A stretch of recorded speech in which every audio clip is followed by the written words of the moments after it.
Good afternoon, everybody. This afternoon's proceedings are being broadcast with a 10-minute delay.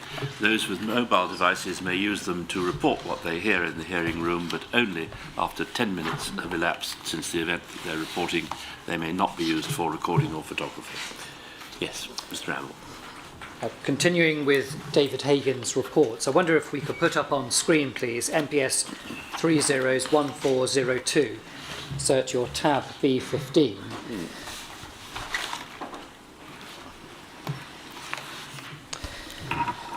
Mr. Grover, you can see that we are still in 1998 in these reports. 13th of October is the typing date for this particular report. You can see it's titled Movement for Justice. The Movement for Justice was extremely pleased with the announcement by Michael Mansfield, QC, at the Southall Monitoring Group annual general meeting, which called for the formation of a civil rights movement.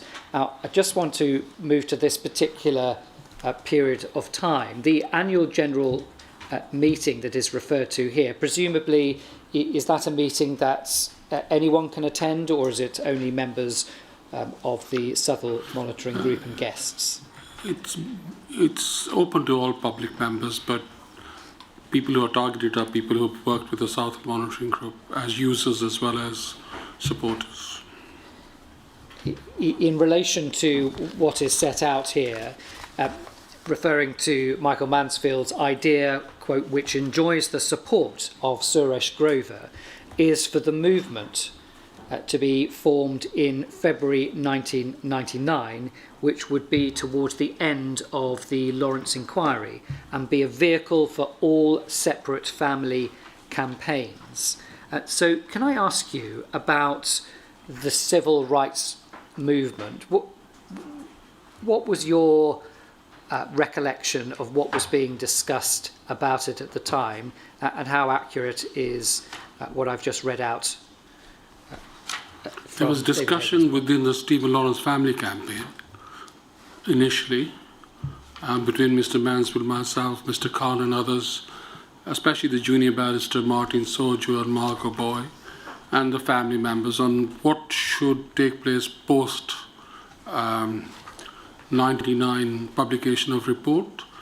The things that we were discussing was, if there are going to be recommendations made by the report, how do we ensure that they're implemented and not just rely on the state to implement them? There are many examples of reports that have been completed, recommendations are made, and they just end up in a shelf without any kind of audit or accountability or enforcement. So the Lawrence campaign has always been embedded in communities, supporting families, and this would be an ideal opportunity for us to bring, hundreds of families who'd become invigorated by the revelations in the Stephen Lawrence inquiry and thought the possibility of change and wanted to be part of that process. So that's how the idea of the civil rights movement came about. We looked at different models from US and South Africa and India, but we didn't want to go ahead of ourselves. We just thought we would announce it at a meeting after the inquiry. There was no pressure on Mr. and Mrs. Lawrence to join. They were discussing different ideas. Mrs. Lawrence wanted to set up a center of architecture in Stephen's name, because Stephen's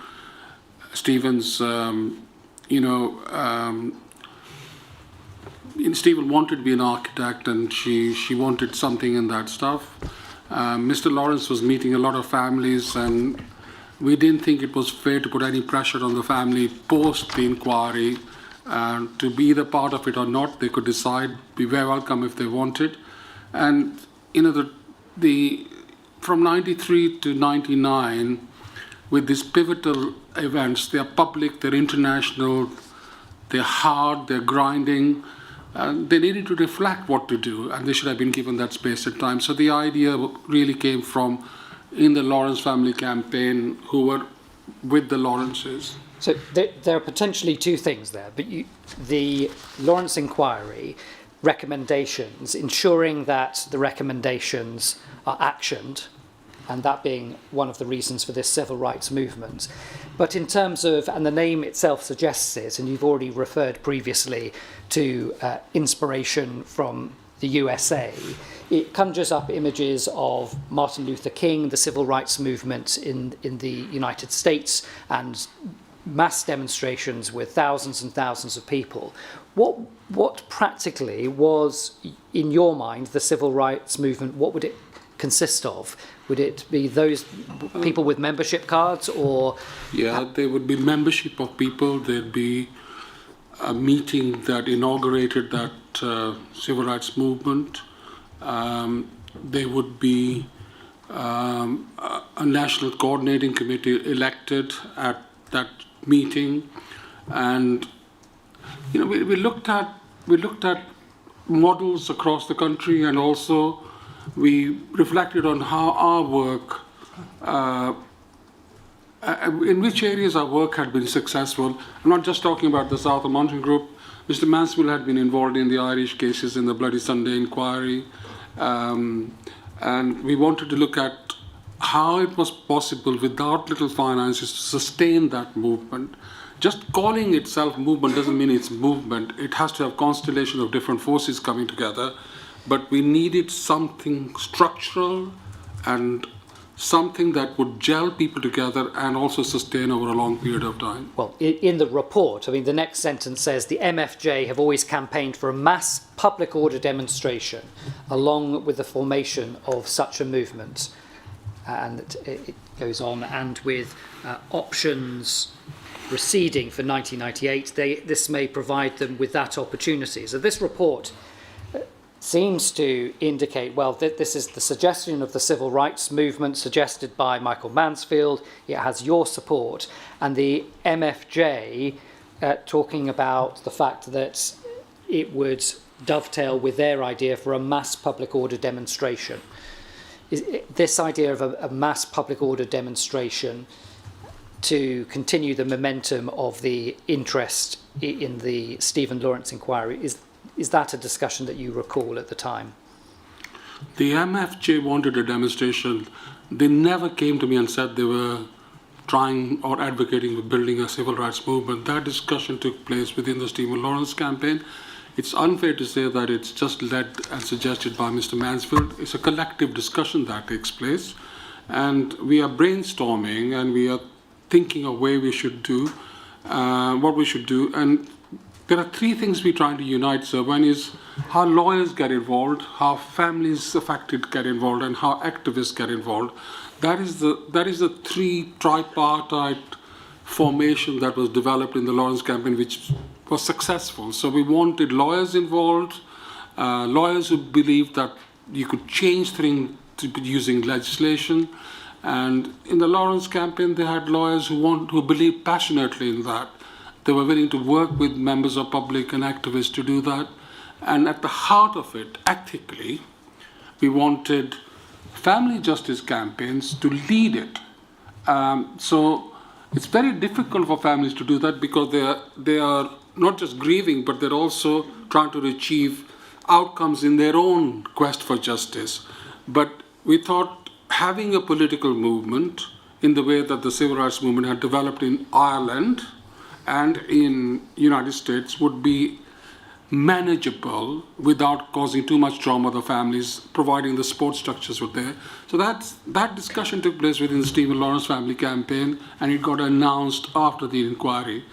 The MFJ was only interested when they approached me. I'm not saying there were discussions taking place, I'm not party to that. It's about their idea of demonstration.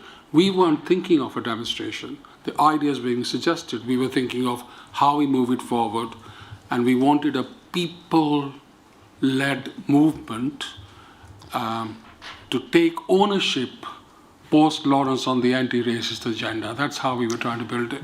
So was there a divergent, your focus, as you've always said, was on the family, what is best for the family? You're talking about sort of setting up potentially a political movement, but at this time, your sense was that the movement for justice wanted to focus more on, say, the demonstration side of things. Yeah, the discussions that took place, there were not many between ANL or whatever it was called at that time. It wasn't, I can't remember the name, and Movement of Justice and myself was about a demonstration. It was never about civil rights movement. Once it got announced, they wanted to be part of it. Well, if we move to the next report I want to refer you to is your tab B18. It's MPS 001643. So this is right at the end of 1998 now, so the 21st of December 1998. And you can see the title of this report is now Left-Wing Activities Relating to the Lawrence Inquiry. And if we just focus on that first paragraph, matters relating to the Lawrence Inquiry have died down amongst left-wing groups with the approach of Christmas. Interest will be renewed in the new year at a time that will coincide with the inquiry's findings. To summarise matters as they stand at present, a great opportunity is seen to have been lost due to the infighting within these disparate groups.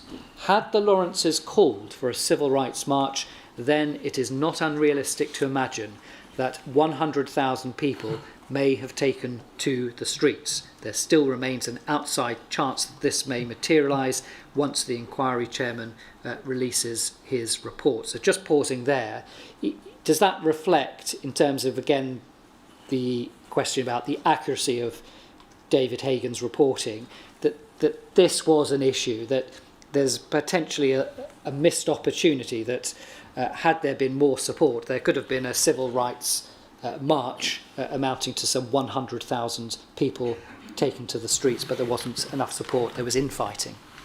It's certainly the view of the Socialist Workers' Party, and I'm going to name the individuals, that we should have a march at the date or very soon after the publication of the report. Was it a missed opportunity to have a march? Possibly. But you have to have a demand which people rally around. It's not sufficient just to say, oh, the Lawrence Inquiry has found this to be institutionally racist. That in itself will bring people together, but it's not a demand to change something effectively.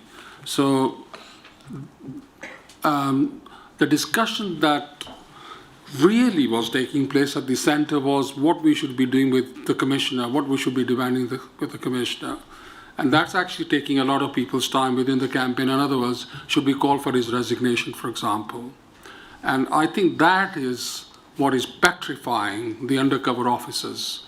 And rather than reporting on that, they are really looking at issues that are, the march would be important, but... Sorry to interrupt you there. What was petrifying the undercover officers in your view? Yes, just imagine, if the publication of the report finds, as we know, the failure to investigate properly is really to do with three things: lack of senior leadership, institutional racism, and failures due to different missed opportunities. For the first time, if the Met Police are found to be institutional racist, that legitimizes years and years of failures and legitimizes the struggles that black and brown people have carried over decades. And if that led to the dismissal of the commissioner, I think there was concern within the central government as well as the senior political positions that would seriously and damage the Metropolitan Police's credibility and even create greater distrust between black communities and the police forces. That's actually what petrified them. In terms of that finding, Macpherson's finding of institutional racism, could you just help us, because of its importance, could you just help us with, at the time, the impact that it had on you and the groups around you when that was made clear by Macpherson, when he made that finding? Can you just bring us back to that moment in time and the reaction of you and those around you? It's a pivotal process within the inquiry. It was obvious as the inquiry went on that there were failures in the process, there were failures in the behavior and attitudes of police officers, there were failures in how the stop and searches led to disproportionality of people being arrested. There was history of black and brown people disproportionately affected, adversely affected from the time they were arrested to the charges that they were facing, to the length of imprisonment that they endured, and to the deaths of custody that took place. And that is replicated in other public services, from education to employment, etc. And I think there's a lot of discussion with the inquiry, and we know that from Richard Stone's, is one of the assessors' publication of the horse trading that takes place between the Metropolitan Police Commissioner and the inquiry itself, whether how it should be defined and what the impact of that would be within the society itself. So what it's trying to do, to cut into condense it, is that it's trying to explain why police forces treat black communities pluralistically differently and adversely, why they're active through their activities and engagement, why black officers are treated differently within the police service itself, and it's also trying to work out why people suffer racism and bias when they come in contact with the police service itself, and why black communities, including victims of crime, have lost trust and confidence in the police service. So it's trying to explain that, and it comes with the definition. Do you want me to repeat the definition, or? Well, it comes out with a definition, which, by the way, is accepted by the government. It's lauded by the Home Secretary. It's accepted by all public authorities, and it talks about the collective failures of an organization to provide a professional service to BME communities. It looks at how that can be detected through the process, through attitudes and behaviors, and it tries to mitigate the racism and bias within the police force, and it also tries to explain the elements of unwitting racism that may exist in the or unconscious bias that may exist in the police service.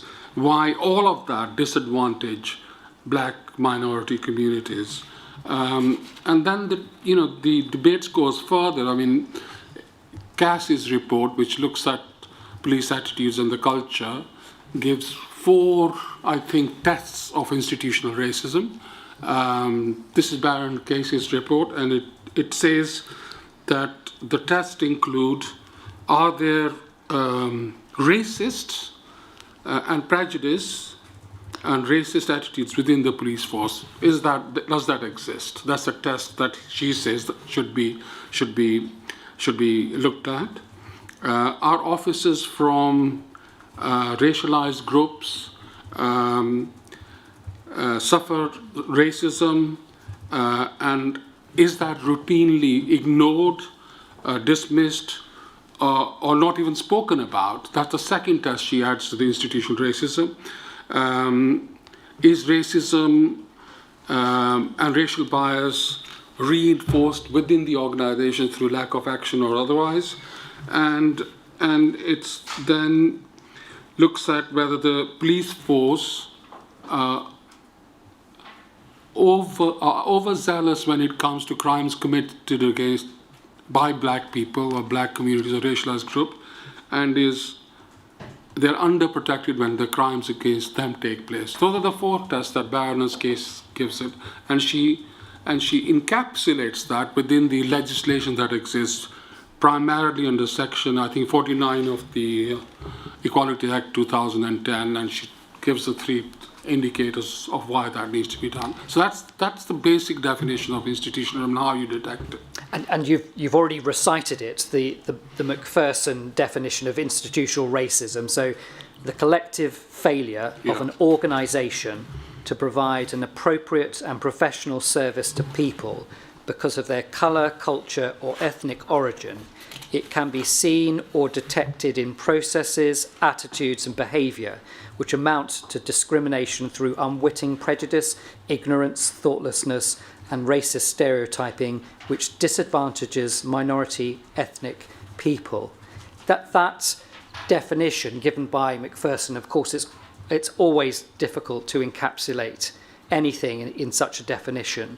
But after all of this time, firstly, what is your view as to the appropriateness of that definition? And secondly, I want to go on to ask you about a concept that you have introduced in your statement, that of institutionalised racism and the distinction between the two. So that Macpherson definition, what is your view today of the appropriateness of that as a definition for institutional racism? It's a definition that was advanced and defined through 59 days of listening to evidence. It was defined by lawyers, by academics, by people giving their views at very high level. It looked at how the American definition of institutionalized racism take place, what the origins of it are, how Lord Scarman looked at the issue of Swamp 81. So it actually did a lot of research legally, socially, on that definition. So I think not is it irrelevant, it needs to be reinforced and applied in this inquiry. What's happened since is that, there's a golden period after the Lawrence where Mr. Straw, when he announces the findings of the Lawrence inquiry, believes that that definition and the finding of the Lawrence inquiry means that Britain can be the beacon on race relations in the whole world. That's what the speech he gives in Parliament. So there's actually a lot of hope that there'll be swift action against racial violence. There'll be recommendations, there's changes in legislation on the Race Relations Act which bring the police service into the orbit of Race Relations Act. There's redefinition on issues to do with double jeopardy, etc., etc. There's very precise definitions of what a race incident is. It's no longer the prerogative of the police to define it. Any victim or person can define it. It deals with underreporting. It deals with how evidence needs to be collected. It deals with what the role of education, the role of CPS, and how family liaisons is going to be dealt with. It's a seminal historic report. It's not just done by lawyers. There's a lot of feeding, a lot of research, huge amount of representations by hundreds of different people, including families in part 2 of the inquiry. So there's a period from 1909 right up to 2001 where I think, and person is quite critical of police, where I think there is actually a response, a real drive to change the culture within the police force. I haven't mentioned the issue of retention and recruitment of police officers, etc. But that shift takes place, that changes totally after 2001 because of the Twin Tower bombing and then the London bombing. All the resources that were captured to deal with racial violence go into anti-terrorism, and everything is lost. And when there's a change in leadership at the Home Secretary level, from Mr. Stowe to Mr. Blunkett, it's totally dismissed and thrown out of the window. So we go back into areas of pre-Lawrence, of advocacy agencies like ours, to convince police officers to take the issue seriously. And there are individual officers who take it seriously, but as an institution, it begins to start failing once again. And I think, just finish with that, I think not this government, but the last government put a huge emphasis to not dismantle institutional racism, but actually dismantle the definition of institutional racism through reports that it conducted, etc. So I think it's a contentious issue, but I think it's absolutely necessary to look at the prevalence of racism in society at every different level, especially institutional and state racism. And it is not possible to understand the motives of public officers, like undercover officers who serve the public. It's not possible to understand their motives, their behavior, their decisions, unless you look at the institutional racism unless you look at their attitude towards black justice campaigns and understand the definition of institutional racism. So you are in a unique position because you have described in detail, and we've looked at the various reports of your involvement in the Stephen Lawrence inquiry. You've described the impact of the findings and recommendations of that inquiry. You refer to a golden period, you use the word hope, and then here you are again in another public inquiry. In relation to findings of racism, and what would you say to this inquiry about how to avoid what you've just described, that a public inquiry is held, findings are made, there's this window of hope, and then its recommendations are not always implemented, and then history takes over. What would your advice, as it were, to this inquiry about how to ensure that findings are actioned? What would you say, given your unique experience? I think that it should start from the premise that an inquiry led by Sir William Macpherson looked at this issue specifically on how police respond to black communities thoroughly and robustly, and came to the conclusion, with a lot of challenges and difficulties and a lot of painstaking discussions about what that would mean and the impact it would have, it defined it.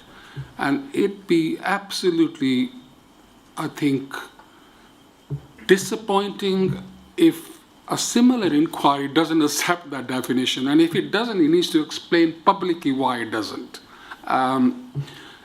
It's not an issue about, there are two kinds of racism that people really look at. One is personal attitudes and behaviors and etc. Now those can be changed. It's not a problem. Sometimes they have positive impact. Sometimes they have negative impact. But what Macpherson does, and remember, he's a High Court judge who has no experience of dealing with race violence. And I've said earlier that we asked him to recluse himself because of his record on immigration cases. He sits through that. He just doesn't understand the pain, and we have to go beyond the pain of what the families go through. Everybody keeps saying, I understand the pain. Yes, you do, and I'm grateful that you do, but how do you want the pain to stop? And you can't just put an elastoplast on it. You have to change the culture that causes that pain. And if you don't address it at an institutional structured level, you don't deal with the causes of it. So I would practically ask you to look at what Cassie has said and apply those 4 tests within that inquiry. I can send them to you. They're publicly available. Our undercover office, within the undercover officers and their management, are there officers who have racist views and bias against black people? I think there is enough evidence. I have read, I'm not aware, that there are examples of that. You can test it out in the inquiry. Are the officers, are there complaints of undercover officers and how they look at black communities, how they address them, how they look at victims? One of the most appalling things I've heard today is how HN 81 explains how HN 81 describes Mr. Lawrence as a boring speaker. I know it may not mean something to someone, but here is a father who was inspired hundreds, thousands of people. He's not just talking about grief, he's talking about how to change. And it's very difficult for people in that circumstances who are always looked upon as problem the issue that we were facing in 1991 was that the state saw black people as a problem, not racism. We had to change that culture. And HN 81 describing Mr. Lawrence as a boring speaker totally diminishes his contribution to bringing the inquiry to the forefront of British society, how he fought the case. It's just not a descriptive. He's saying that to the managers, and he's saying to the managers, actually, this is what he's saying. He's saying Mr. Lawrence cannot think for himself. I want to break off just for a few minutes from David Hagan's report. We're going through the various reports because of the issues that you have just raised. And I want to ask you questions about what another undercover officer, Peter Francis, has said in contrast. And I wonder if we could please just turn now to Peter Francis's witness statement. It's UCPI 50 and then 36012. So it's UCPI 36012. It's page 99 of his statement, paragraph 601.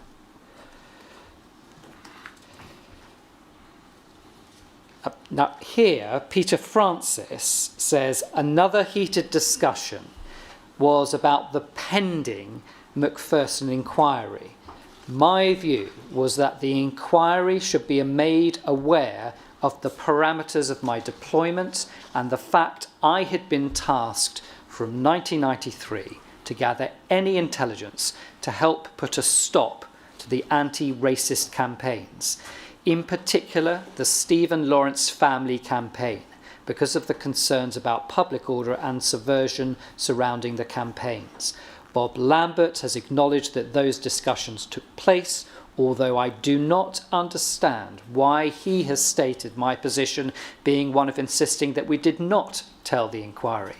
It was, in fact, the opposite, and the discussion about it felt hostile and heated. So here we have Peter Francis indicating firstly that he'd been tasked from 1993 to gather, he says in his statement here, any intelligence to help to put a stop to the anti-racist campaigns, in particular Stephen Lawrence family campaign, because of concerns about public order and subversion. So in relation to and wanting to discuss this and bring this to Macpherson's attention. What is your reaction to reading that from this particular officer?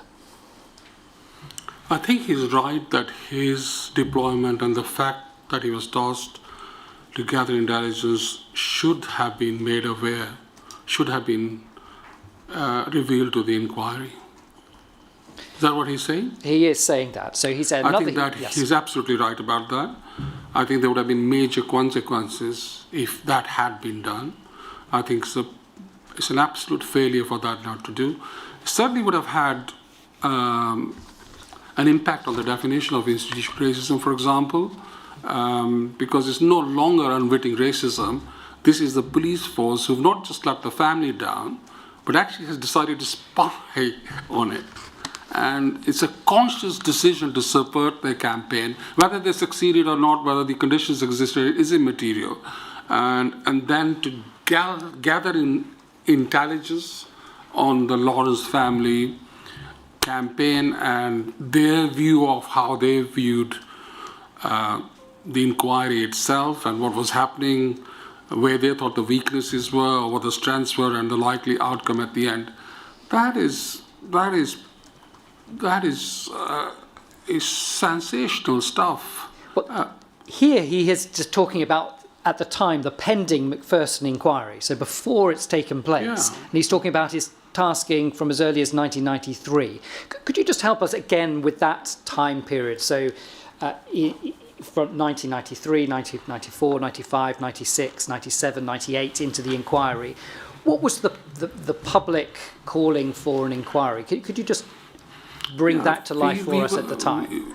The Stephen Lawrence Family Campaign was certainly calling for a public inquiry from the time I was involved. We actually went to the Notting Hill Carnival in 93 August with a petition for having a public inquiry. The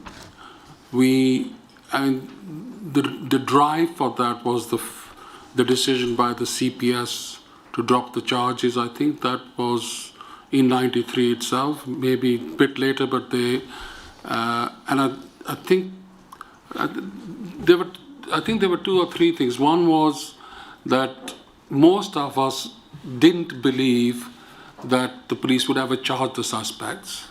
And we also believed that there would be a resistance by the CPS to review the case properly.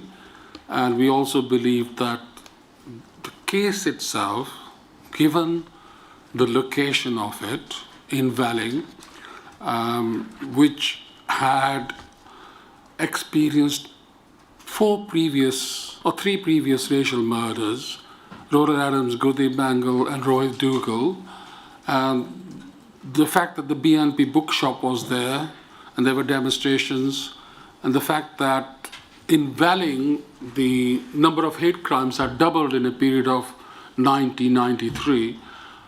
In fact, Greenwich in the anti-racist movement was known as a racist murder capital for violence, etc. So all of that together, we began to advocate for a public inquiry.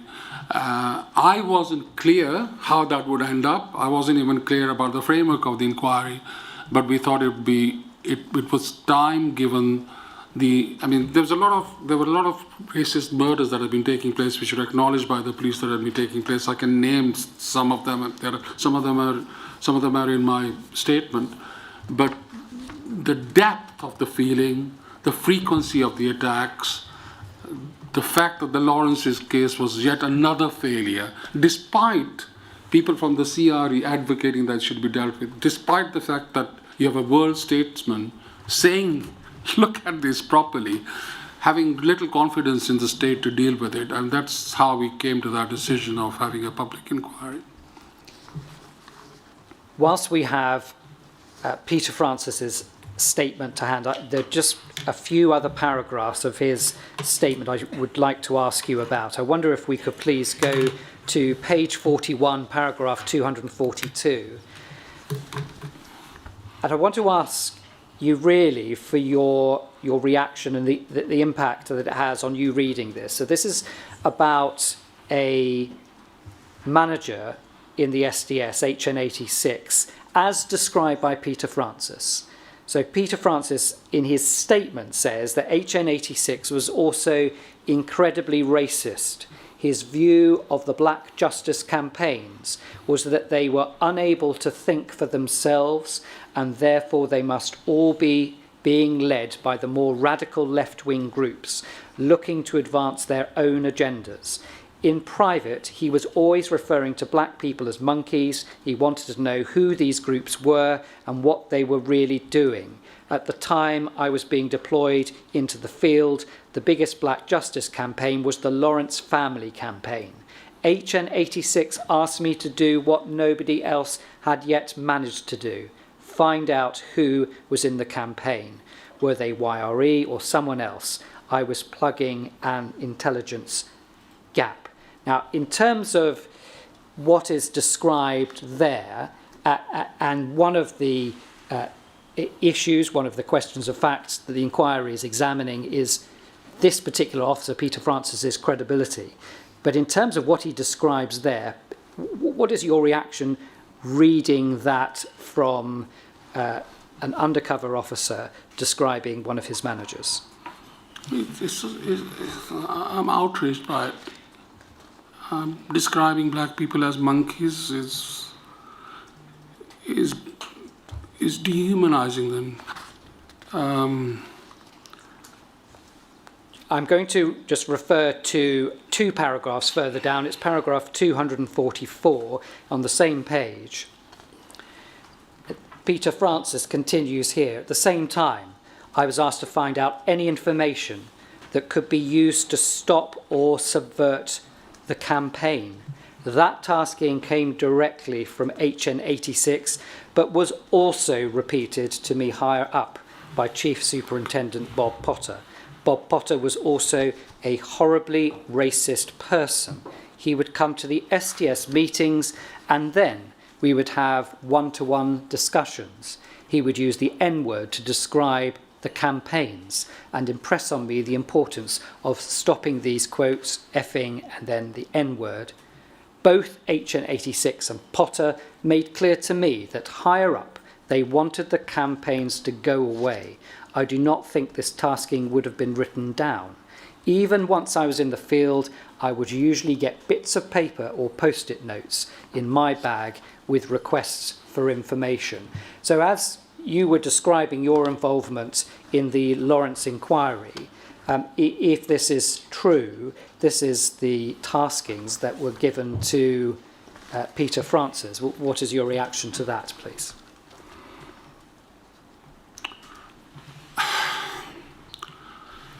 You know, I don't know what to say, because if this is accurate, and I have no reason to believe it's not accurate, then there's no difference between Bob Potter using the N-word and the people who killed Stephen Lawrence. One last paragraph before we move away from Peter Francis's statement is paragraph 896. Please, which is on page 141. So here, in his statement, Peter Francis states, "It was wrong of Special Branch and the SDS to assume that the Lawrence family campaign was being led by anyone. In the extremely racist words of HN86 in 1993, there was a fear that the, quote, monkeys were being organised, unquote, and that it was our job to stop it, quote, before all the monkeys in London get out of their trees, close quotes. This is not language or sentiment that was ever repeated to me by any other SDS managers, and I find it understandable that Keith Edmondson expresses outrage in his account, as I do not think he would have shared those views of the Black Justice campaigns." And so what Peter Francis is doing here is setting out the racist words used by HN86, but indicating that it wasn't language or sentiment that was repeated by other managers. So here indicating in relation to that officer. What is your, again, reaction to what is set out in this paragraph? Do I believe this? Yes. I know examples in 79, 81 where police officers have steamed their car windows and put NF when they've seen us. I've seen examples of NF being a reference to the National Front. I've seen examples including towards me where they've shown me Ace of Spades, because Ace of Spades is a derogatory term for black people. Monkeys is a frequent used by racists within far right groupings. I think it's, I'm somebody who's gone through racial violence and I've been called the P word all my life, so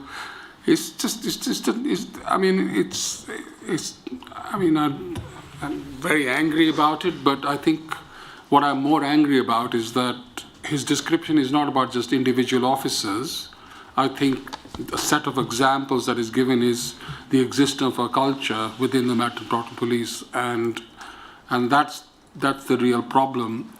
And unless that's addressed openly, it just lingers and thrives secretly within the force, especially when it's very hierarchical and militaristic in its formations.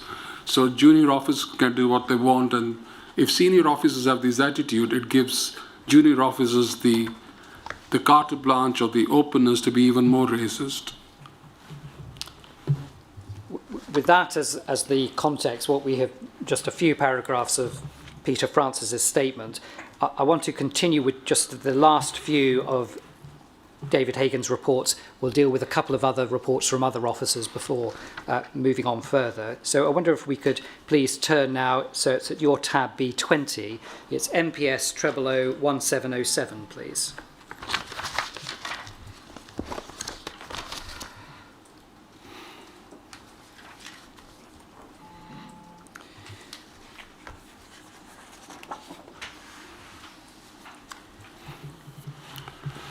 In relation to this statement, I want to ask you about what is set out here. We can see the public order implications following publication of the Lawrence Inquiry Report and other events.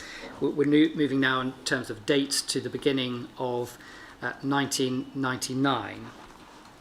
And here we can see towards the bottom of the second paragraph, it says Suresh Grover from the monitoring group, formerly SMG, and the main mouthpiece and communicator for Neville Lawrence throughout this affair, has maintained contacts with all of the groups involved in this campaign, including MFJ, and although privately he would favour a more vociferous confrontational approach with groups such as MFJ, and then it's this phrasing, he is dictated to by Neville and sees a safer long-term future under the Lawrence umbrella. So this reference to you being dictated to by Neville Lawrence and you seeing a safer long-term future under the Lawrence umbrella, what is your reaction to that expressed in that way, please? I'm not the mouthpiece and communicator for Mr. Lawrence. He can communicate very well himself, probably better than me as far as his pain and his campaign is concerned. Yes, I did, as I've said, maintain contacts with all the groups involved in the campaign, in the broader campaign. That was my task. And do I favor a more vociferous confrontational approach with groups such as the MFG? Not at all. Mr. Lawrence is not calming down. I'm not somebody who loses their temper.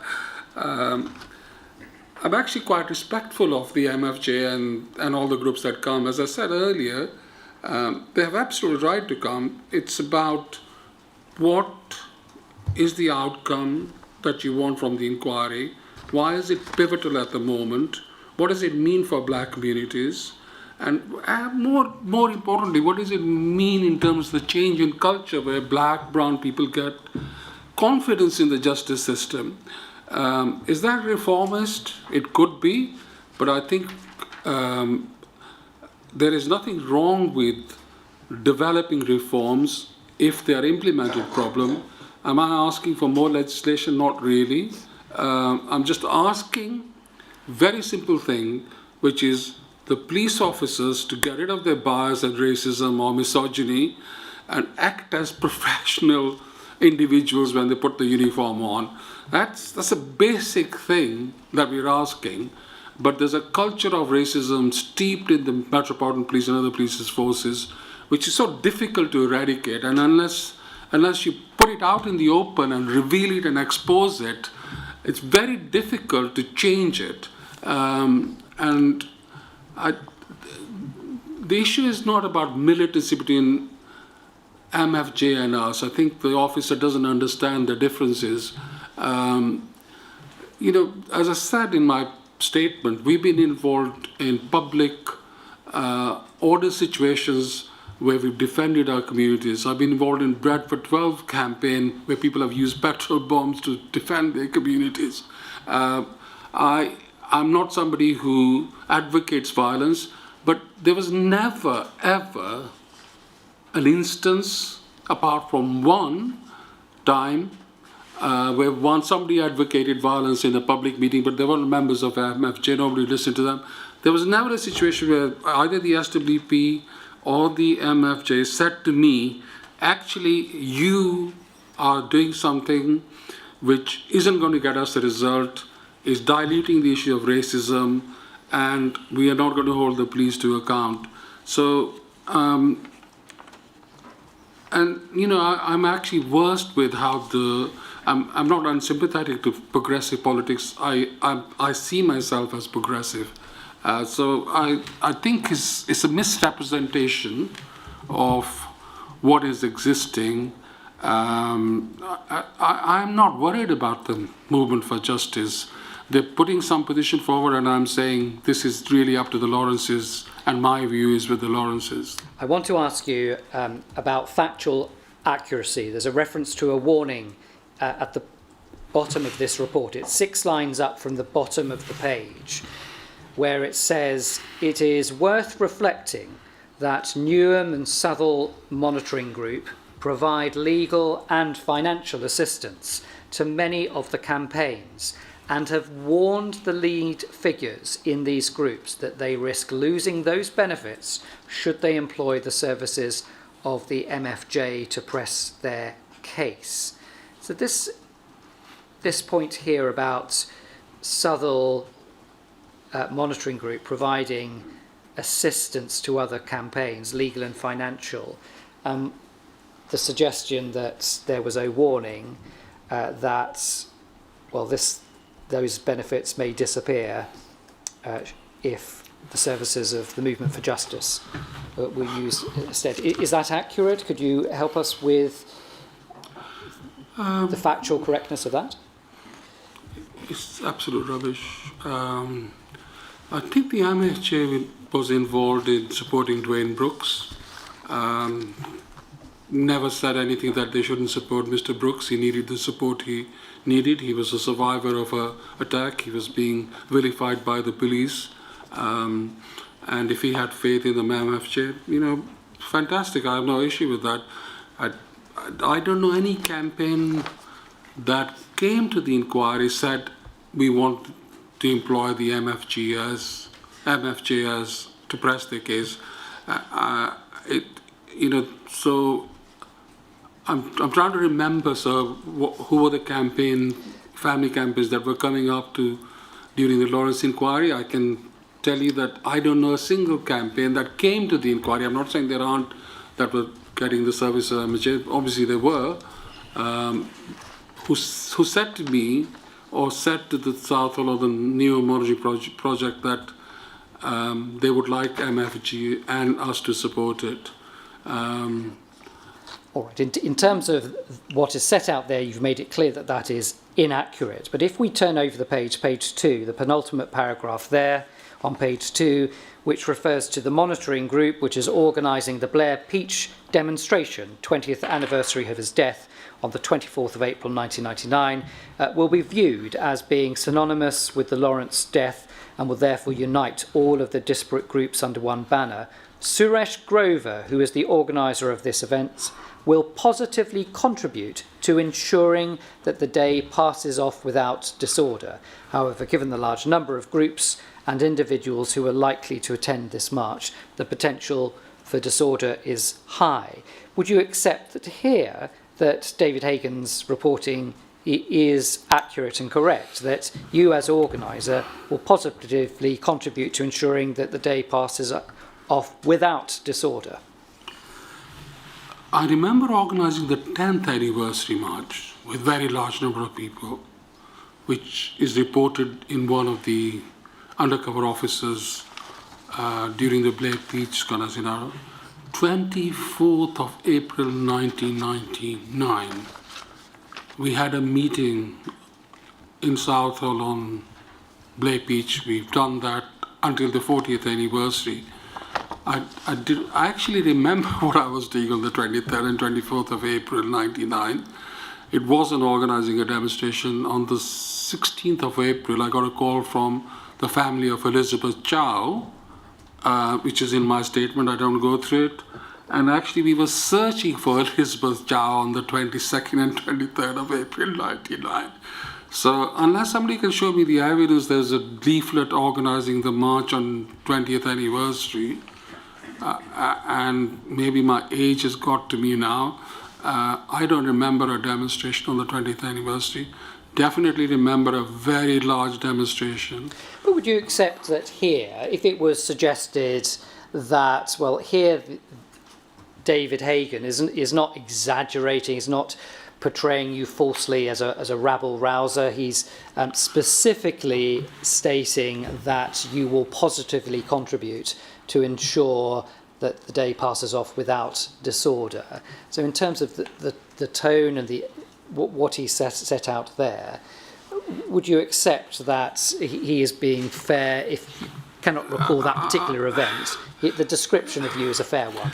I'm grateful for him to say that I won't be part of any disorder, but the context of this is that somebody else is suggesting and I'm countering that. So I don't know who he's suggesting is going to create disorder at the Blake Beach demonstration on the 20th anniversary. So that's what I'm struggling with in terms of answering your question. Yes, I would not take part in disorder, as I said, unless it's self-defense, but I don't know whether anybody, even on the 10th anniversary, was suggesting disorder. There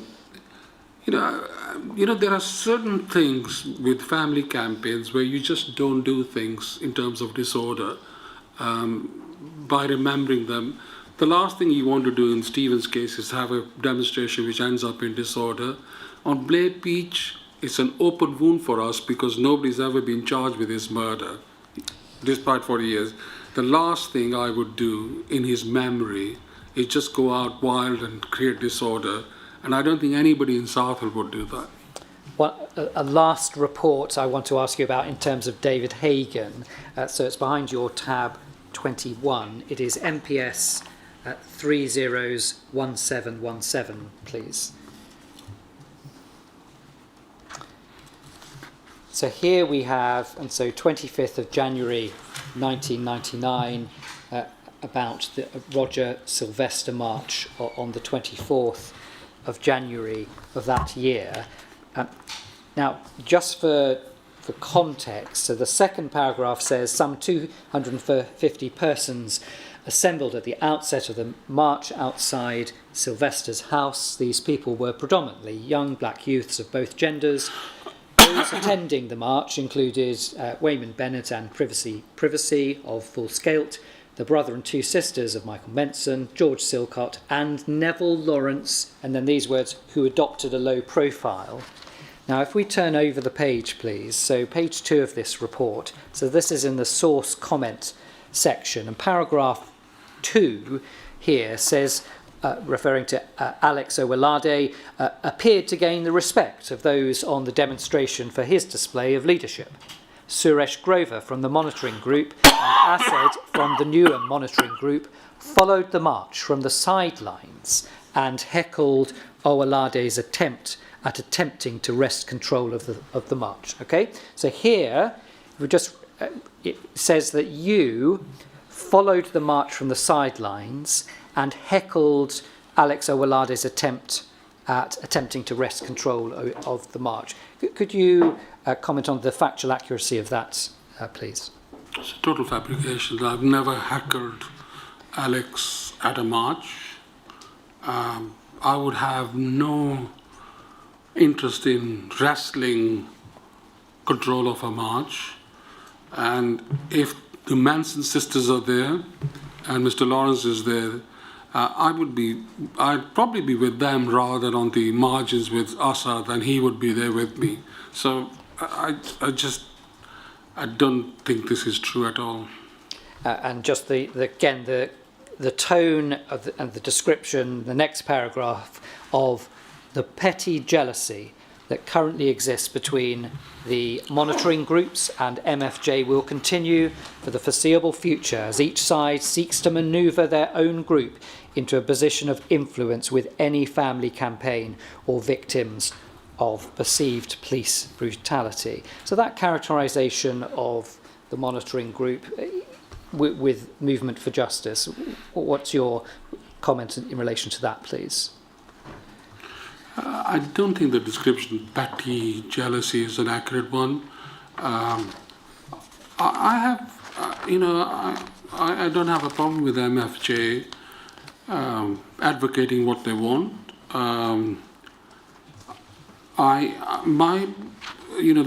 The ethics of the Southall Monitoring Group and the Monitoring Group in family campaigns is we are called by families We support them unconditionally. They are the leaders of that stuff. We would create our resources or build resources around them. We would strengthen their resolve. We would make sure that there are steps taken for them to get legal advice, etc. And as it happened in the Lawrence stuff, if they say, thank you, Mr. Grover, or the South American, this is the end, we would just leave without any, we don't expect gratitude. We don't expect people to say that it was not possible without us. We are not looking for that. We're not looking for any credence or credibility. The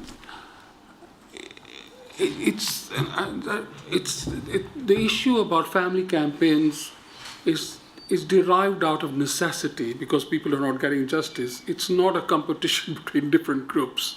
There are too many deaths. There are too many racial attacks. There's too many sexual offenses that take place for people to get involved if they want to.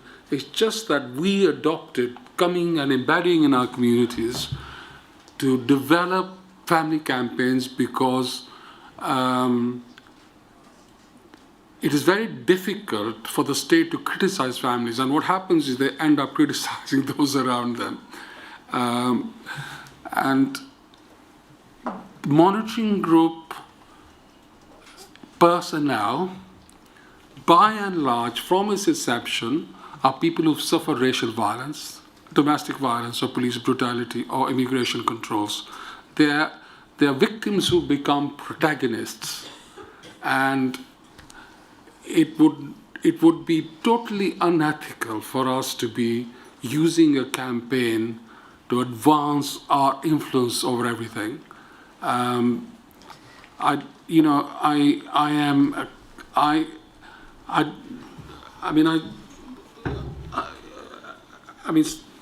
don't know how to express this. I mean, it's not easy dealing with 300 families who have suffered death since the 1970s.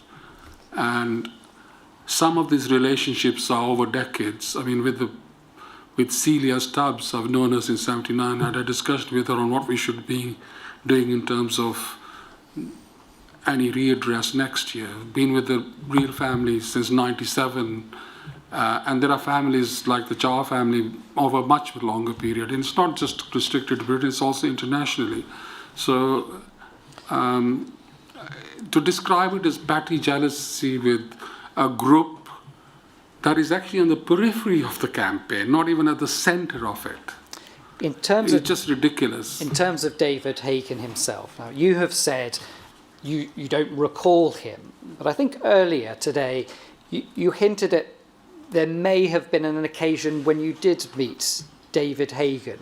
Could you just explain what that's a reference to, please? I mean, the only time that the Socialist Workers' Party and the Movement for Justice spoke to me collectively was at the end of the inquiry. There were about 3 or 4 people, and it was all about having the demonstration in Stephen's name because the inquiry was coming to the end, etc., etc. And I remember women. I don't know what the thing is. I remember individuals who were part of the groupings. I do remember a woman from Movement for Justice and a bulky man from Movement of Justice, and I think there was another person from the Socialist Workers' Party, and then when I met Peter Francis, he said, and I met him with his solicitors. Well, just pausing there because that's important. Let's be clear. When did you first meet Peter Francis? After I became aware of the David Hagan's identity. So could you help us with roughly a year, just so that we have an idea of... It was soon after the credence report was given to me, and I was trying to find out who the undercover officers were. And then I actually rang the MFJ. I think, I don't want to name the person, and he told me it was David Hagan, and he sent me a photograph.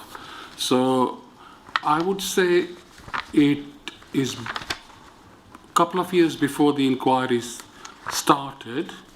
It was around the time when Mr. Pitchford was Mr. Pitchford was, I think it may have been 2018-19, something like that, because I met him at his solicitor's firm with a colleague of mine, and the discussion was really about his involvement in North London campaigns. I think it's the Winston Silcott campaign, I'm not sure, because that's where my colleague worked. And then he said to me that, Hagan, you would remember a meeting at the This last is Peter day of the... Francis saying to you? Yeah, he did. Okay. Sorry, he said you would remember a meeting that took place near the end of the inquiry and think about it. He didn't give a lot of information to me because he you know, for me, meeting him was trying to find out two things. One was meeting an undercover officer who'd been spying on people, and then trying to understand his reasons why he'd become a whistleblower. That was my kind of way of going to him, and then we invited him to speak at a conference in London South Bank University with another officer who was an undercover officer, and we invited the solicitors for the inquiry also to attend the inquiry, which they did, just to answer questions. So why did you invite Peter Francis to? So there were a large number of people there, including some of the co-participants, the women who were targeted were there. Dave Smith, I think, from the blacklisting was there. The undercover research people were there. It was trying to inform the public about how the undercover offices operated and what the revelations of the undercover policing in that book called Undercover Policing, whatever it was called, were. So just to explain some of the aspects of that. And so, just to be clear, when you met with Peter Francis, you say that he was trying to jog your memory in relation to David Hagan, but at the end of the day, was he successful? Did that allow you to recall? I definitely remember a meeting. Yeah. I can't be, to be honest with you, sure whether it was Hagan or not, but I think it was him, but I can't be sure. And I do remember him and others trying to influence me about the demonstration. I'm going to ask if page 36 of Mr. Grover's statement could please be shown on screen. Mr. Grover, I just want to be sort of clear in relation to the timing of when you met Peter Francis, because we can see here at paragraph 116 in your statement, you say that you only met Peter Francis after the Stephen Lawrence inquiry. You say he may have been at the inquiry, but I don't recall meeting him. And then next paragraph, you say, I met him around 2016 or 2017 at his solicitor's offices. And that's the episode that you've just described, isn't it? That's right. Thank you for pointing that out.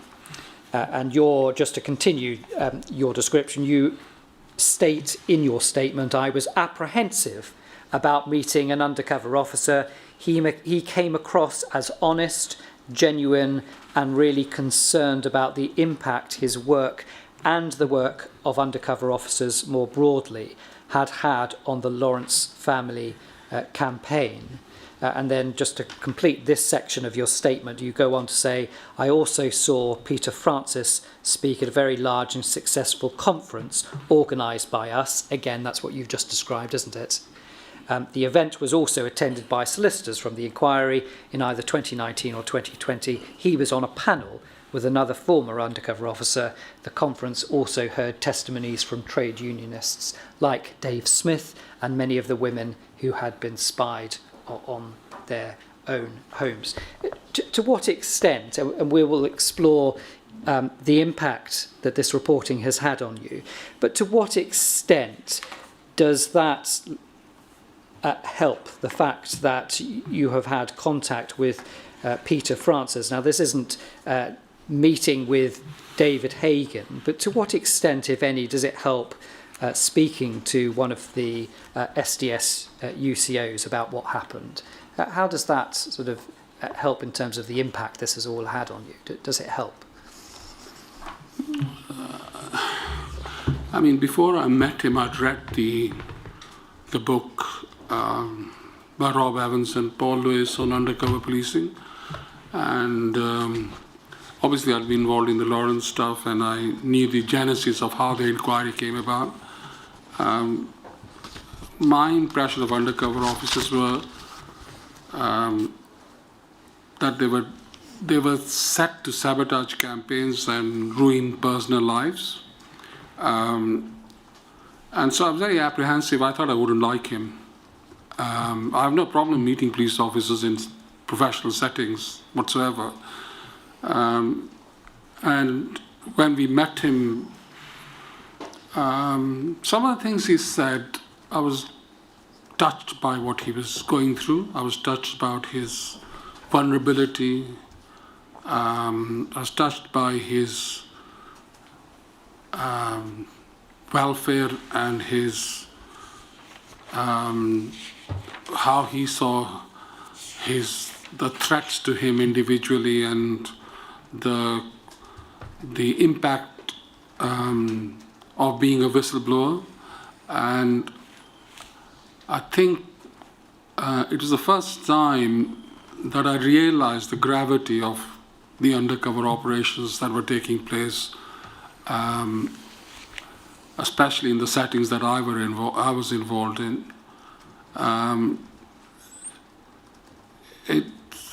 It's devastating to know that we live in a liberal democracy and there is decisions made by a police force which is there to protect you or deal with issues to do with crime, consciously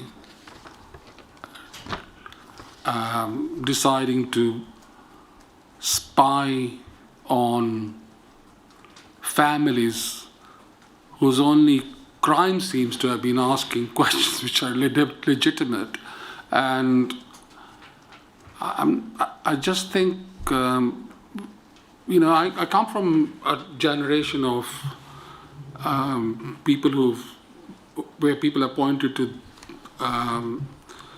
the prevalence of secret police in areas like East Germany, in Stalinist kind of regimes, but to be exposed to the fact that you've been spied upon because you're asking legitimate questions, and actually families whose children have been murdered, that is soul destroying. But you have to keep on going. You have to be strong for other families, and I think the impact on them is much greater on me than on me. And I don't want to make it in terms of what the impact on Southern Monitoring Group is, but we know as the monitoring group and the Southern Monitoring Group that it has had serious consequences on what we're able to achieve and not achieve because of the way that they have spied on us. Now, in relation to the spying on you, I want to return to this, the phrase peripheral reporting, collateral reporting. Now, of course, we've gone through lots of David Hagan reports which refer to you again and again and again. But what I want to now just move to is other undercover officers reporting where your name does feature. And essentially, my broad question is the extent to which you would accept the proposition that where you do appear in these reports, this is what has been described by some as collateral reporting or peripheral reporting. So the next report that I'm going to ask to be put on screen, so it's at your tab 23, it's MPS 301935. So this is a report you will see on screen, Touchy's subject, who is the code name for undercover officer HN15. So his undercover name, Mark Cassidy, his real name, Mark Jenner. So he was deployed 1995 to 2000. And you can see that here he is reporting at the end of March 1999 on the national civil rights movement. And if we look at paragraph 3, he says, the purpose of this launch was lost to a certain degree, to the extent that nominations for the steering committee and subsequent votes didn't take place due to lack of time. This administrative oversight was resolved by the organisers, who decided that all 60 nominees would be co-opted onto the steering committee. This list of 60 was read out and once again sounded like a who's who of the extreme left, including representatives from the SWP, Socialist Party, AFA, NMP, etc., etc. This steering committee is expected ultimately to decide the direction of the movement. And then this, the look of despair on chief organiser Suresh Grover said it all. The hope of steering anything smoothly looks remote. And the report goes on. So there is a reference to you, but I want to first get your reaction in relation to that particular meeting. So it describes how there are about 300 in attendance. I mean, this is back in 1999. Would you have any recollection of that particular meeting? Does that report jog your memory? It's absolutely true that we organised it. It took place at Camden Centre. We were just shocked at the number of people who turned up. There were about, the registration showed about 800 people, not 300 people. In fact, we were very short staffed. We thought there would only 300 people turn up. We had only 5 volunteers to take registration. In the end, some of the family members took charge of that. People like Celia Stubbs. I spoke, Imran Khan spoke, Mr. Mansfield spoke, and other people spoke. There is absolutely no doubt that we ran out of time. We had a very short period of time. There were so many people, so much discussion. And it is true that we couldn't decide on having a vote for the steering group. So actually, rather than look over despair as a chief organizer, it's me who suggested that all 60 people should be accepted and we should have a separate meeting. And we did about 2 weeks later. I wasn't, as I said to you, I'm not really concerned about people being in the national civil rights movement. I mean, I don't know why NMP is being mentioned. I didn't know people from the Socialist Party, the AFA, SWP were involved. I think there were 2 members of the SWP. I remember them really well. But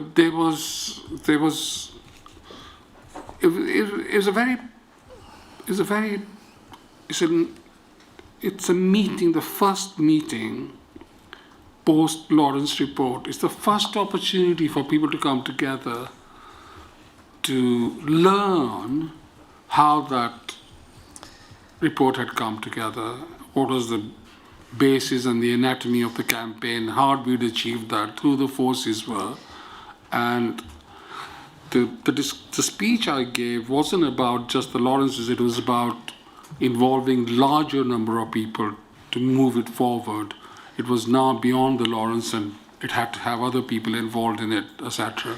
So, what would you say to the suggestion that there is some justification for this type of reporting in the sense that it relates to the beginnings of a movement which could involve hundreds, if not thousands of people demonstrating? And the way in which it's described here, although you're referred to in the report, it's not referring to any sort of personal details about you, relationships. What would you say to the suggestion that, well, there is some justification in reports like this which simply refer to something that may be relevant to preventing public disorder, and where individuals are mentioned like yourself, it's not tittle-tattle or personal relationships or anything like that. It is more factual. And in terms of the report itself, would you have any sympathy for that stance, that point of view? Not at all. I don't have any sympathy. There's no indication here there is threat of disorder apart from mentioning or insinuating that SWP or Socialist Party or the extreme left may insinuate public disorder. What's happening, and also, the president of so there's a structure that's been agreed, and the number of people who are presidents of this elected at that thing, at the meeting, they include people like Mr. Mansfield, I'm not going to mention them, but very famous actors and celebrities who want to give their name to it. What's happening is that there is a consolidation of different groups coming post-Lawrence to see what is possible to shift and change racism within institutions. And it's agreed that one of the vital components of that constellation of forces that this movement may be able to mobilize are justice campaigns, young people. It has to have a national remit. And within 3 months of it organizing, it had 800 families approaching it for assistance. It managed to get, without any funding, volunteers, and 90% of the people who volunteered were people who believed in the ethos of civil rights movement as a peaceful organization. So, the only challenge that it posed to the state was that it was the multiplication of the Lawrence campaign being developed on a national basis. In relation to this particular officer, there's one other report that he produces mentioning you.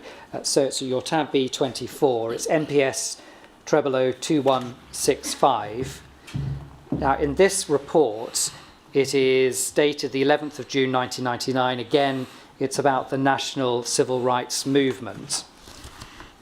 And 4 lines down from the top of this report, he says the movement, so the national civil rights movement, is run in a dictatorial fashion by Suresh Grover, who has the support of the majority black Asian community groups and white left-wing groups, who are only too happy to be seen being politically correct. Now, in relation to that sentence there, is there any accuracy in that you did run it in that style? Can you blow it up? Yes, so it's line 4. Undercover officer, Mark Jenner, describing you running the national civil rights movement in a dictatorial fashion, and that white left-wing groups are happy to be seen as being politically correct. So the language here, could you please provide your views in relation I've never to that? run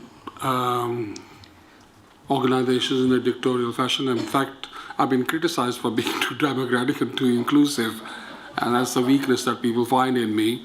To suggest, for my suggestion was that all the 60 people who are nominated should be part of the steering group. It's difficult to manage these meetings because people want to have a stake in it, and the way I conduct meetings is actually give everybody a chance to speak, no longer how long it takes, especially marginalized group of people. So if giving women chance to speak is politically correct, I'm not going to apologize for that. What about the last section of this report? Grover's agenda is to set up regional centres for the movement whose main job will be to train and run evidence-gathering teams to look at all local cases of racial crimes. Is that a fair report? That's one of our aims, is to set up regional advice centres to offer help to victims of racism. That's absolutely correct.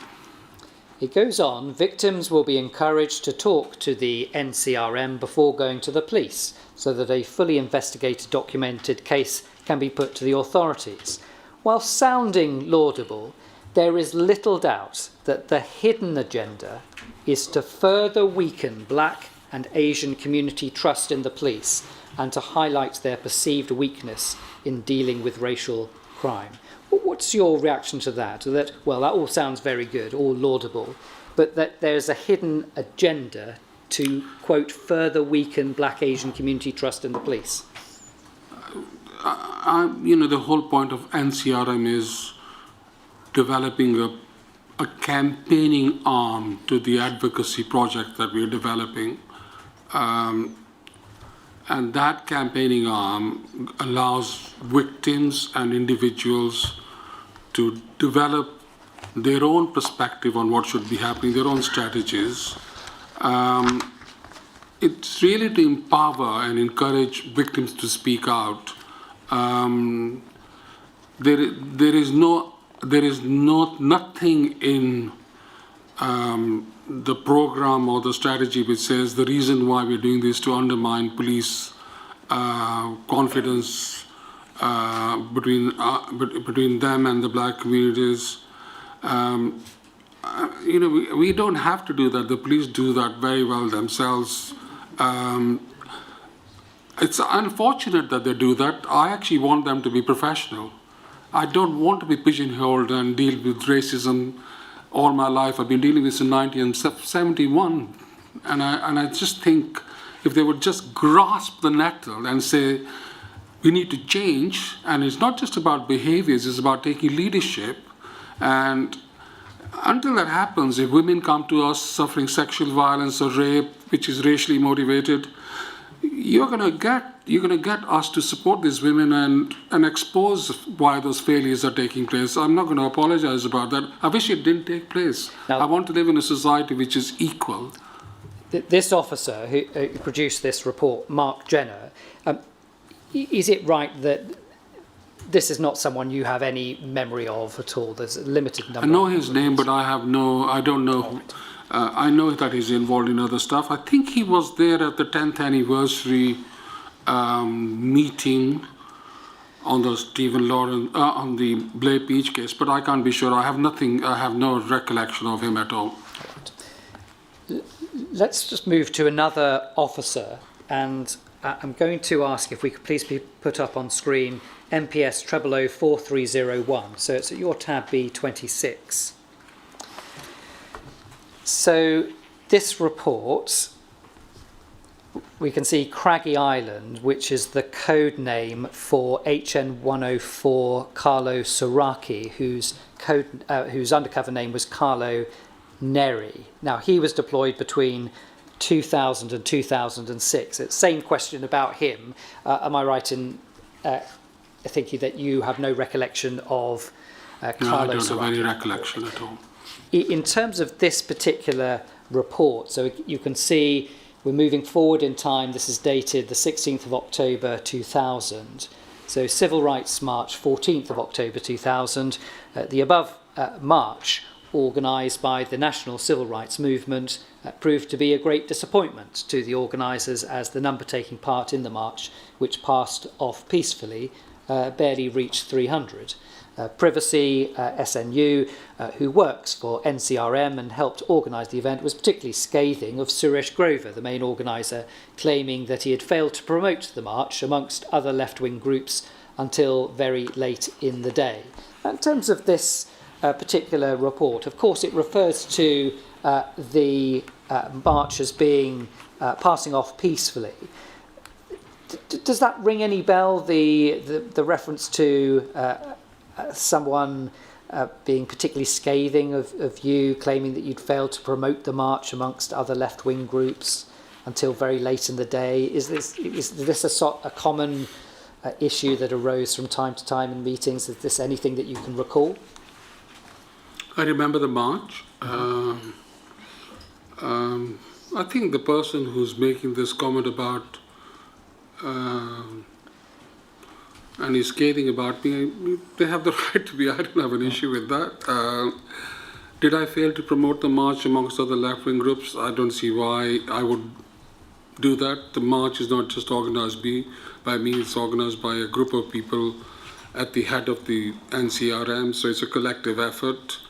The reference to you being increasingly reluctant to liaise with other left-wing groups when organising such events, was that a feature by this time, 2000, late 2000?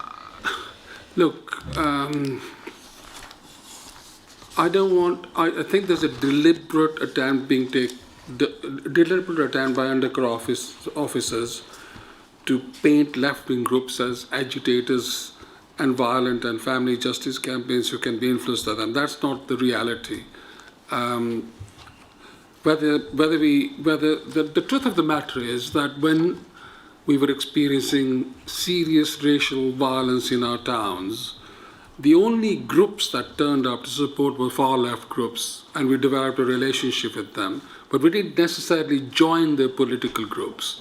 So there was always some covertly discussion and agreement or engagement with them. For example, in Southall we consider Blair Peace to be our brother.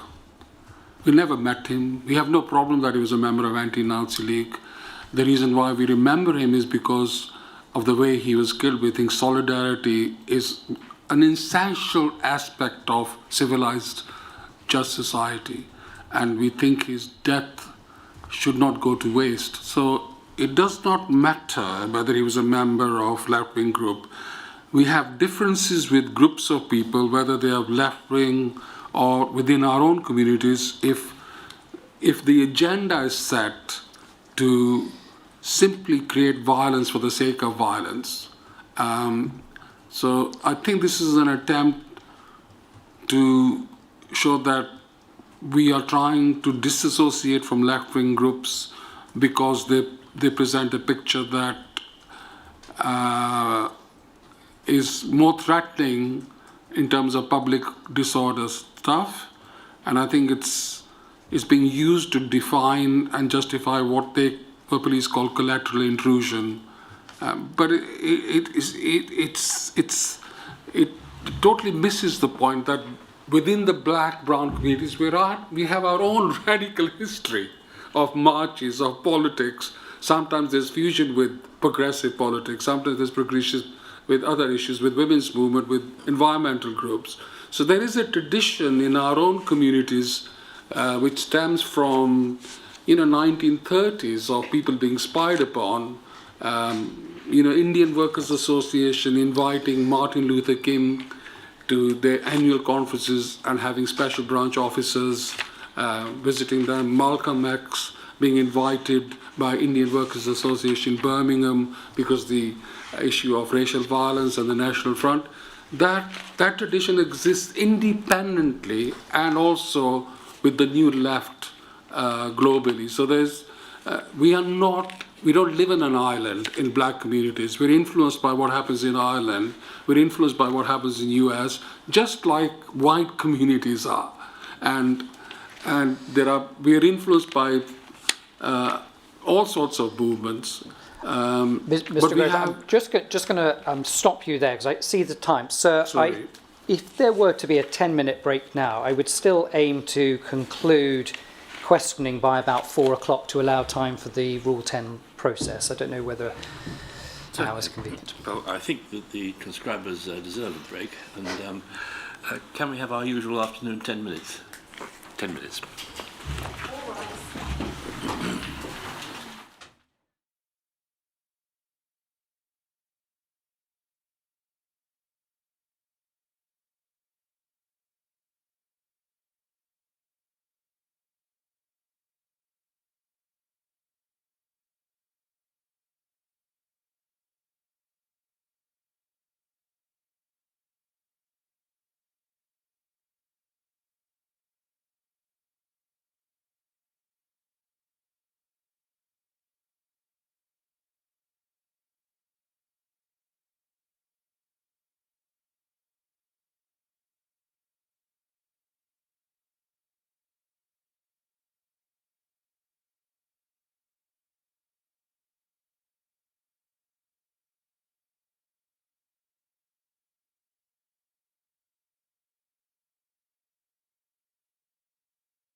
Mr. Grover, I wonder if I could please ask if you could clarify something that you said about an hour ago in your evidence, but I just want to be clear in relation to what that was.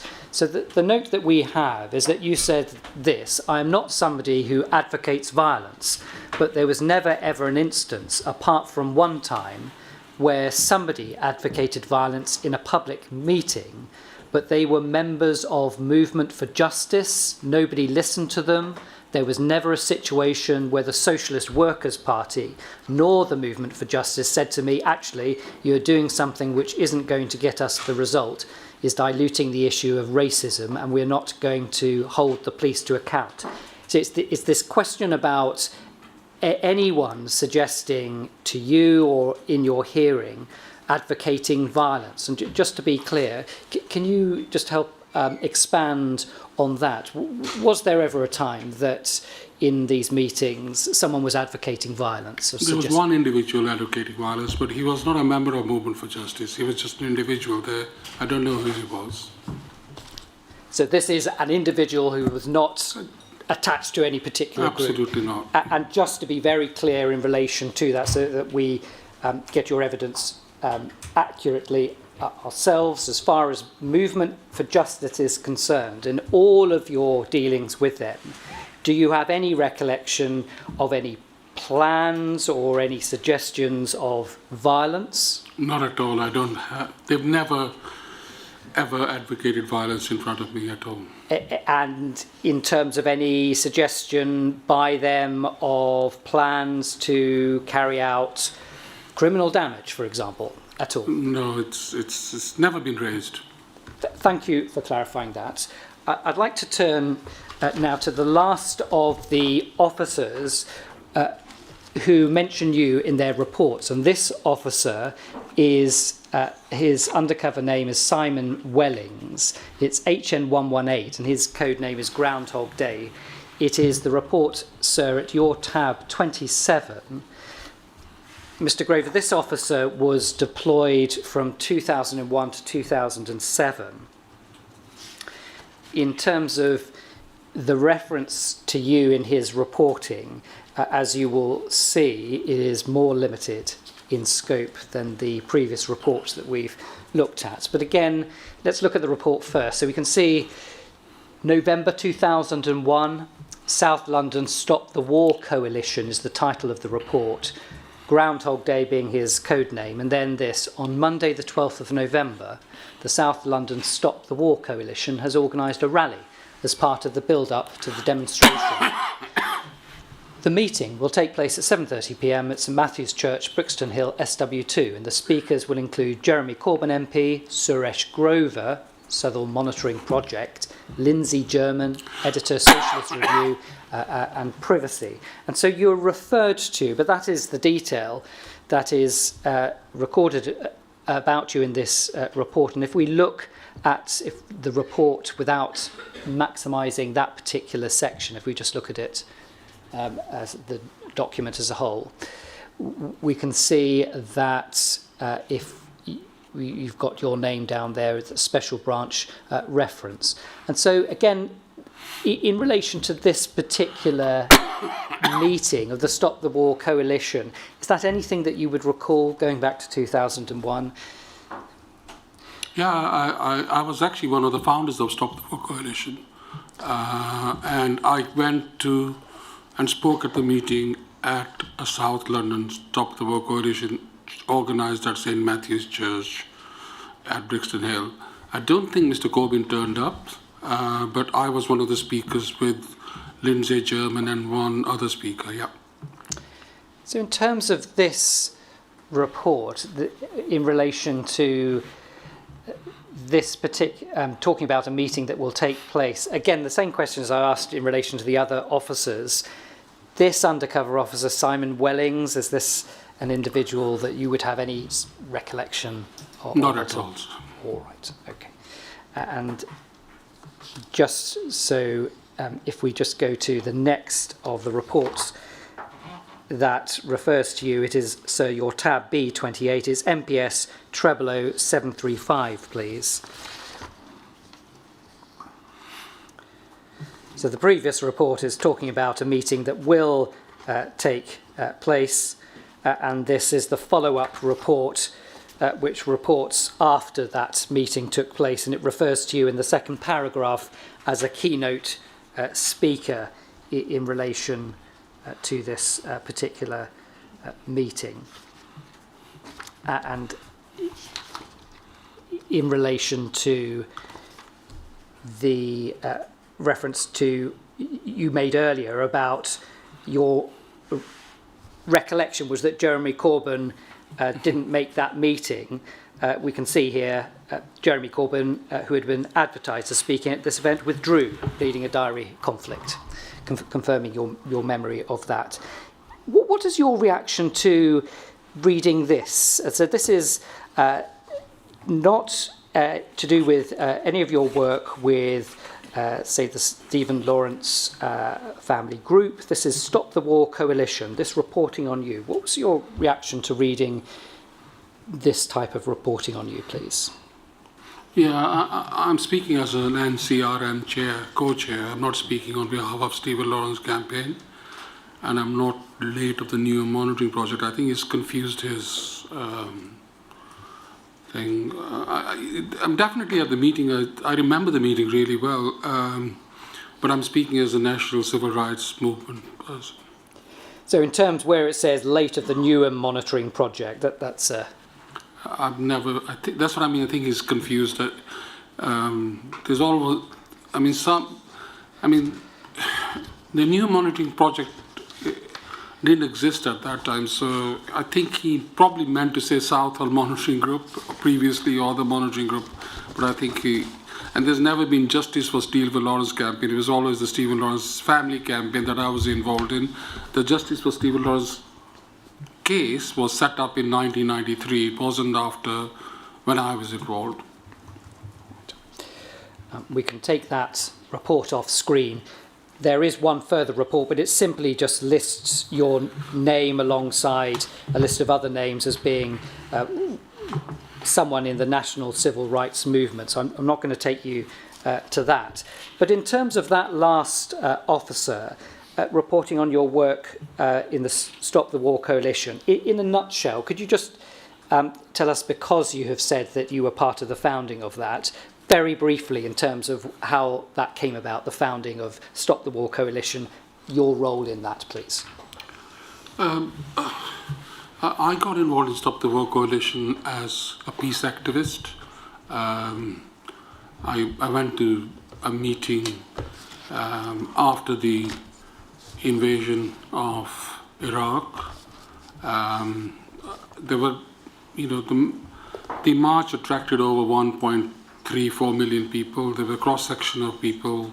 As one of the organizers, I chaired the first rally at Trafalgar Square. It was trying to...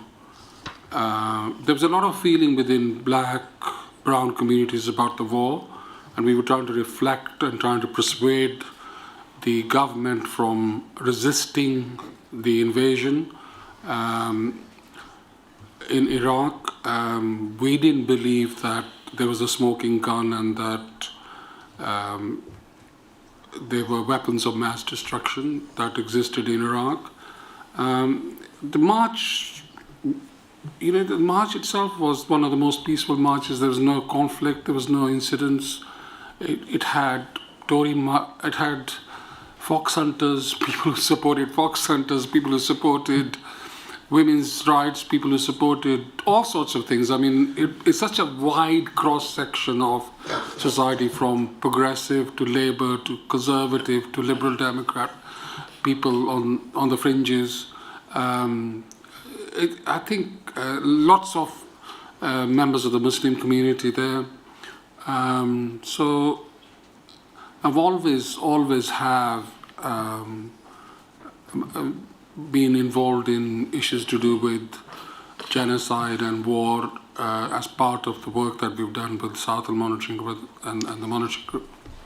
Now, I have spent the day asking you questions about undercover officers. We've looked at various reports. I want to turn now to when you first discovered about this reporting and the impact it's had on you. It may assist if we were to put up on screen, please, page 51 of Mr. Grover's statement, please. So on page 51, at paragraph 174, this is where you talk about the first time that you became aware of SDS undercover activity. But I wonder if you could articulate for us that particular moment in time for you and the effect it had on you, please. Yeah, I was at a mediating case on racial discrimination, and I just got a call that there would be a parcel for me. It must be around 9:30 in the evening because the mediation went till about 1 in the morning. I didn't open the parcel because of the mediation, but I opened it when I got home, and I was actually quite devastated that there was an actual report which confirmed that I was subject of spying, and so were the monitoring group. A large section of the report was redacted, so I couldn't. There were a lot of questions that came to my head on who, how, why they were involved. The monitoring group isn't just a campaigning organization on the streets. You know, we worked with local authorities to develop racial harassment procedures for victims, together with local authorities. I work regularly on cases with police service to do with public interest cases. So I was startled, to be honest, and we were,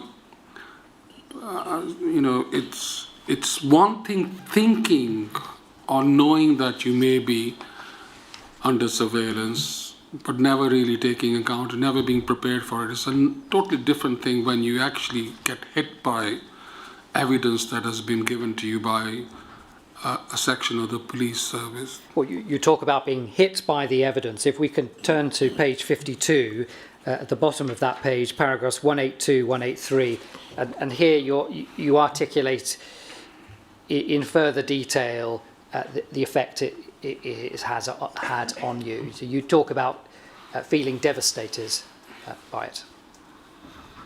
Yeah, I was actually angry and devastated. I was, because the work we've done, I think, is totally legitimate. It's totally lawful. It's raising issues and cases to the extreme level, so the state begins to respond to it, because otherwise it's totally oblivious to the concerns of people who are suffering injustices.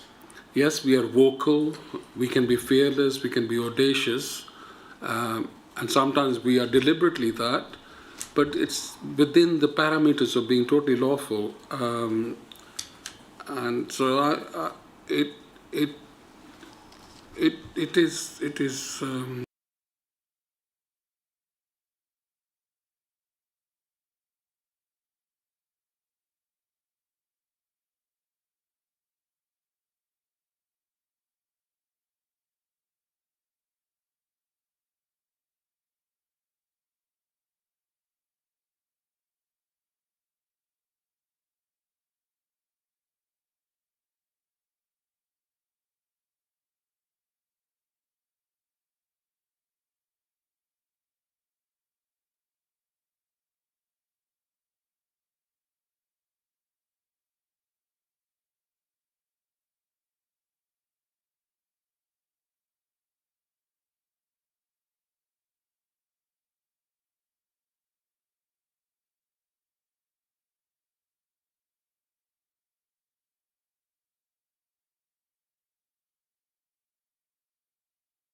you had anything further to say. You, I think, referred to that you wanted to make a statement or you wanted to say something further. What is that you wanted to say? Can I read a statement which I just prepared 5 minutes ago? Certainly you may, yes, of course. Okay.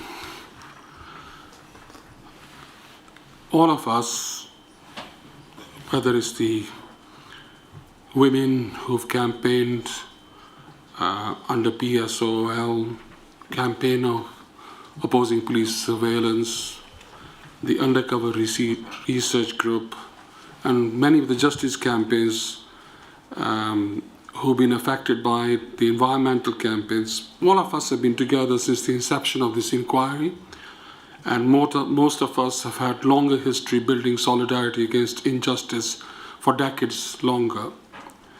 And I think despite attempts to sabotage our work, undermine campaigns and ruin our personal lives, the state through spying have failed to destroy our campaigns and the organizations that we've set up. The inquiry too has posed many institutional challenges and obstacles, lack of disclosure, and I think preferential treatment on the right of privacy to undercover officers. But the period we live in today is very different from the period that we lived in the 1990s. It's more perilous, it's more dangerous, and only last month, far-right marches in Whitehall attracted over 150,000 people, and the lack of robust police protection to counter protesters and members of the public was glaring. Some of our supporters were surrounded by far-right marchers, and some suffered racial abuse en route to counter-demonstration. The size of the march is unprecedented and a stark reminder of widespread racist attacks and murders that led to our formation in the 1980s. Last month, we saw the hate crime figures released by the police. The racial incidents have spiraled nationally.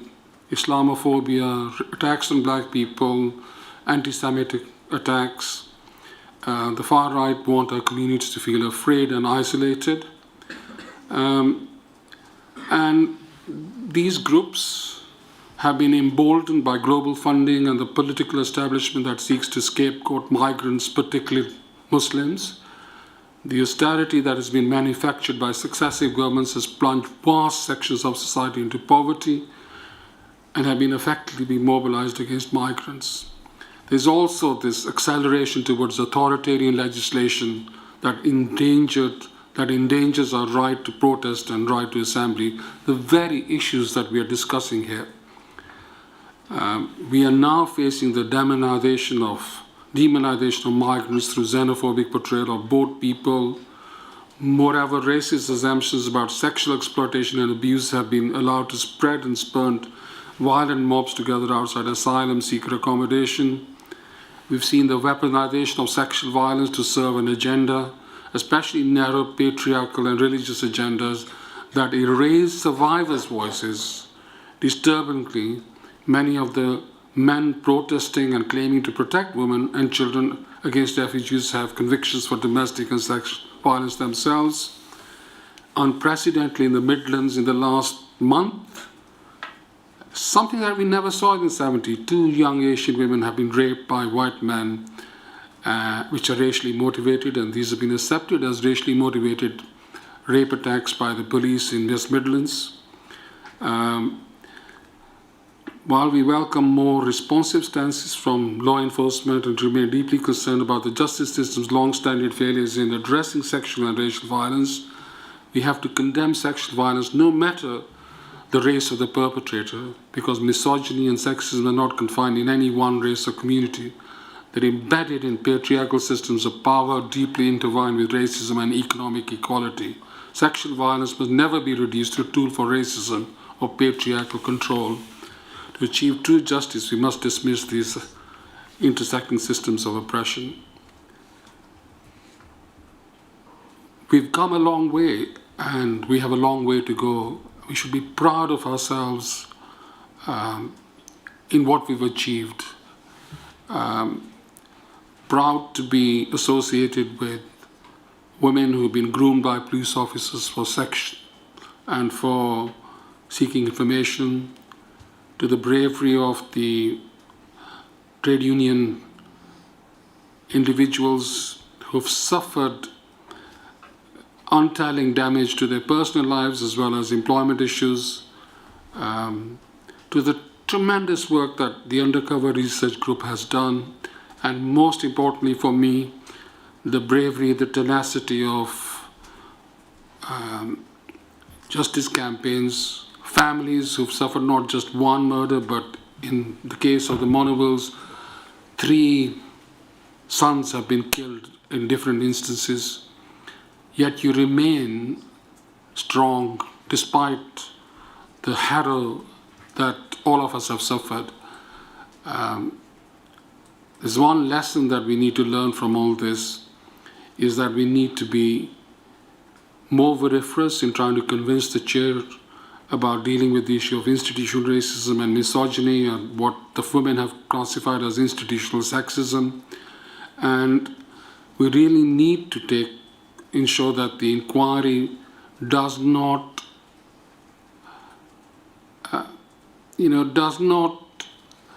waver when it comes to ensuring that the right of protest and the right of assembly remain intact in this society.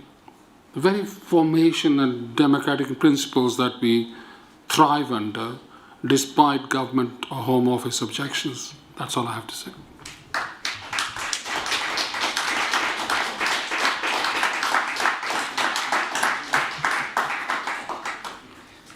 Thank you, Mr. Grover. Sir, I have not been informed of any further Rule 10 questions. I don't know whether a short break to ascertain whether there are any. We'd better make sure. Is there any re-examination? Yes. In which case I will arrive, but only for a few minutes to let you find out.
So just a few brief questions to put.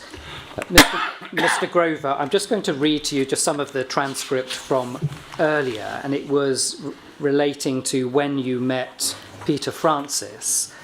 You said, "It was soon after the grievance report was given to me, and I was trying to find out who the undercover officers were.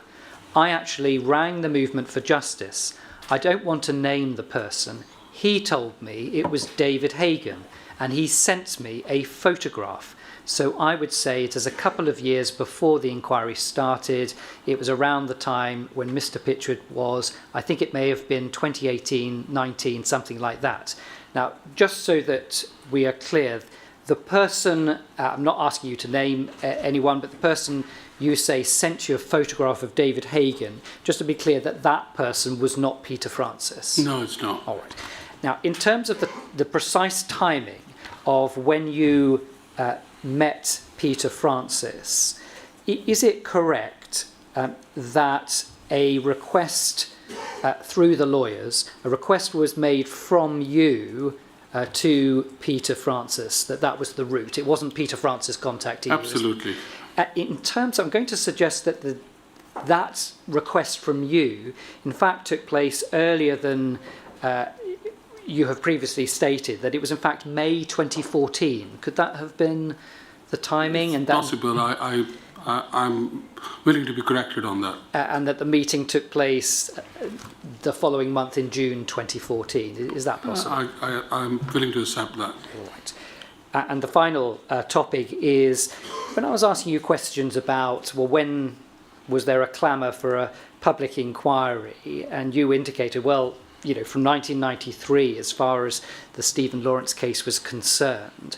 Could you just help us with any information that you have or you were aware, the extent to which in 1996 there was pressure put on the then Conservative government for an inquiry, and your involvement in the political side of things? I wasn't involved in any of that.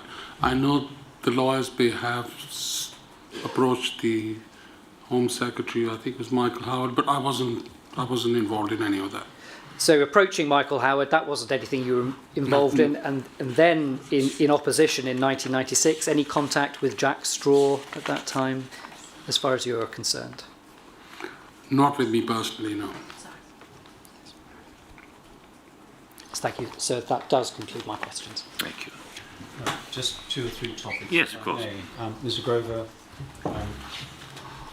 we know you're a public speaker, so I'm going to try and keep your answers short, if I may, and take you to the material that I want you to deal with. Dealing with the last point, you talked about going to Notting Hill Carnival in August 1993. Do you recall what the petition that you were seeking passers-by to sign, what did that demand? Do you recall that demanded a public inquiry? Yeah, it demanded a public inquiry and a reinvestigation into. It demanded reinvestigation into the murder of Stephen Lawrence and a public inquiry. So it's right to say that from 1993, the family were seeking a public inquiry, and that was known to the public. Yeah, absolutely. I was at the carnival specifically to get that petition signed. And by that time, is it right that the Lawrence family were very critical of the Metropolitan Police in the handling of the investigation? I think the Lawrence family were critical of the police, whether it's very or not. They were critical. By the time that you were at the Carnival, they were seeking people to sign the petition, at that point in 1993, August 1993, they were That's very what I critical remember. of That's the what I police. remember. Thank you. Another topic dealing with your inverted commas anti-police public order characterisation by some of the SDS officers.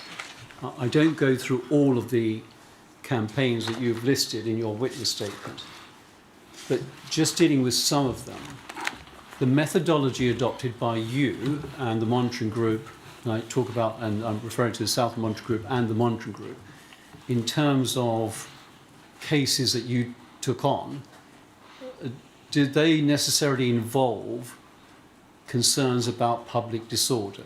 And if I can assist you in this way, dealing with, for example, the case of Zahid Mubarak. Now, that led to a public inquiry. So in terms of that case and that campaign, what was the methodology? What was the reason for taking up that case, and how did you campaign, and what did you campaign for? The family approached me when Zahid was clubbed to death in March 2000. He was still alive when I met the family. He was in hospital. He died a week later. The first step was to get a police investigation into the murder. We worked with the police inspector. I'm going to try and cut you short. What was the ultimate objective in that case?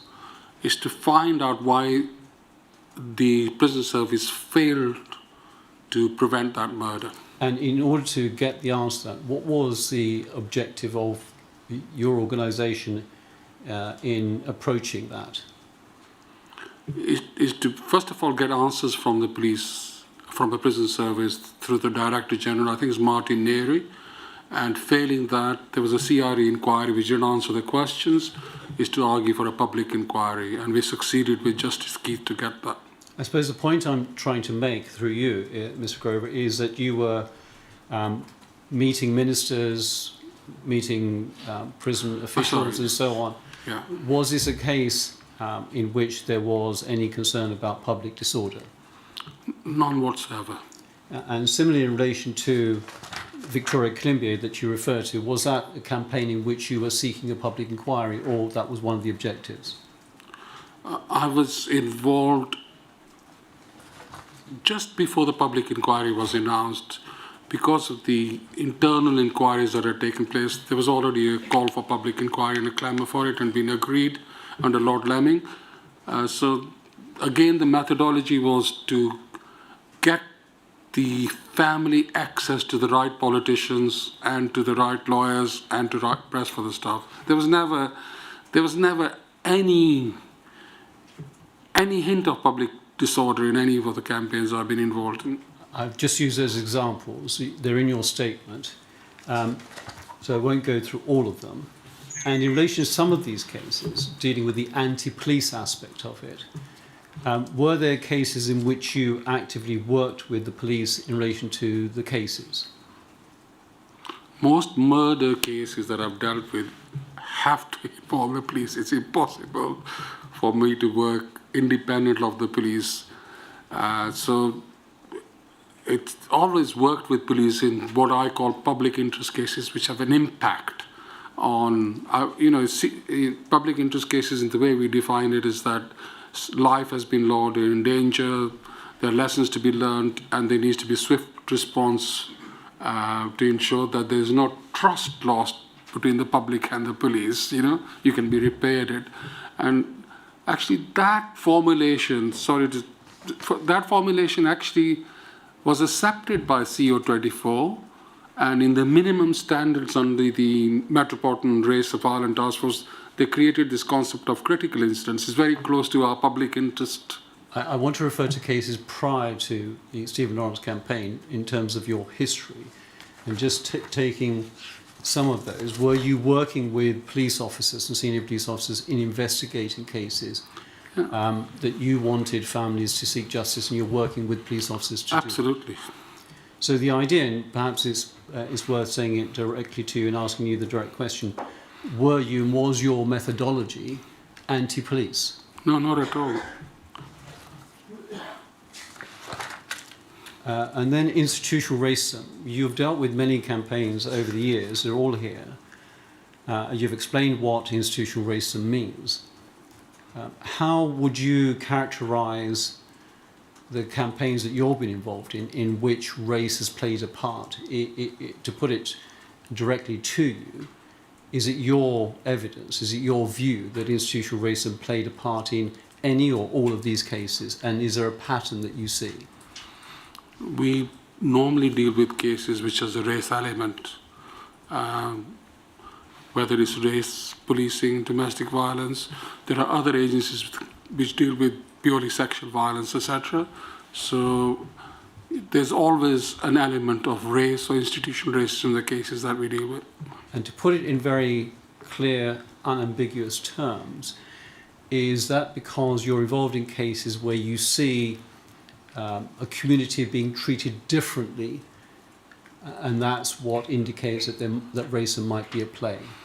Yeah, our cases demonstrate the disproportionality that black minority communities suffer at the hands of the police, whether it's in the criminal justice system. There's a lot of evidence from our casework, the cases that we dealt with demonstrate that, and there's a lot of research that support that evidence. So our cases, in terms of murder investigations or serious offenses, there's always a perception by the family that they've been let down or something has been said on the behavior of the police or actions that have not been taken, where they believe that is because they are from a racialized community, and they can demonstrate that in some of the instances that have taken place. So is it the position that the reason they've been failed, there is no other reason apart from race playing a part in the Plays a decision? central role in it. Thank you very much. And then finally this, in relation to your concerns, are you still concerned about whether you are under some sort of surveillance? I'm quite sure that I'm under surveillance.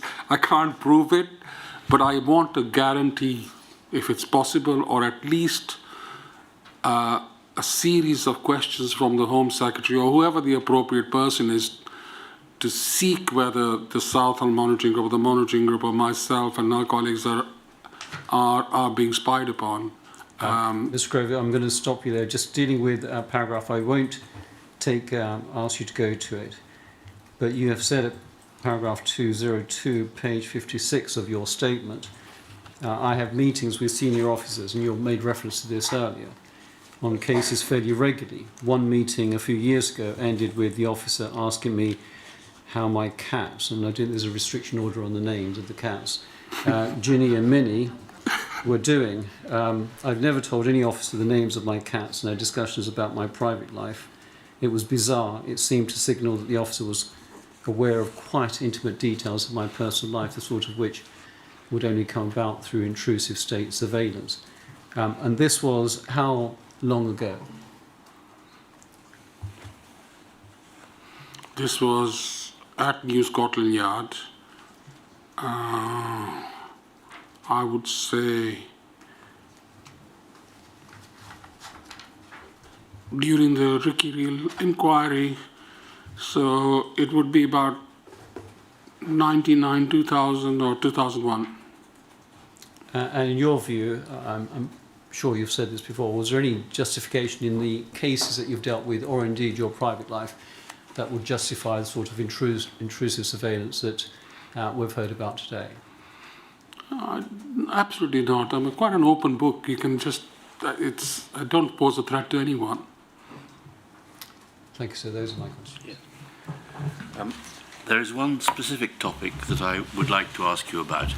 Can we put up, please, on the screen, MPS 0001212 at page 3? It'll come up in a moment.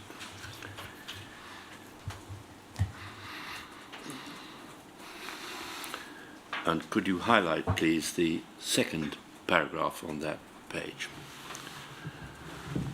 You've been asked about this.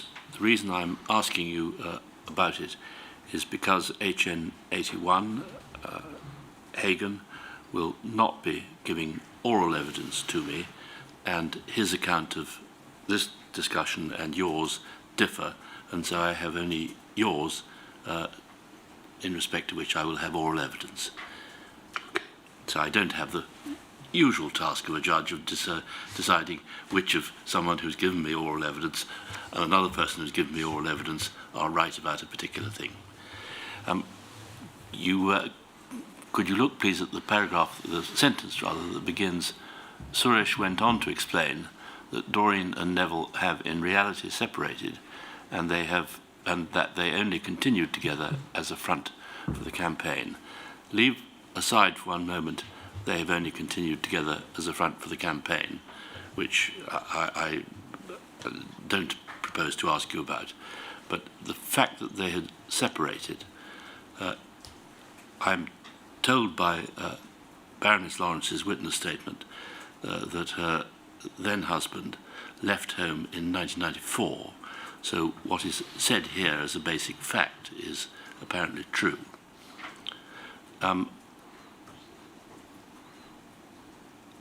I have difficulty in understanding how HN81 can have learnt that unless someone told him. It's not me, sir. I can guarantee you that it's not me. I would never say it in a public meeting. It's not relevant to what I'm doing at that meeting. I can't answer that question, why he put that there.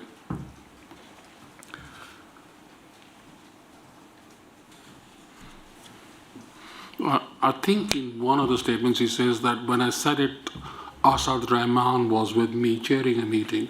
Spoken to Asad Rahman, he doesn't recall me saying that. I would own up if I said it. There was no reason for me to say it in a public way. I would not say it. Can you remember who spoke at that meeting publicly, who might have known that fact? I think,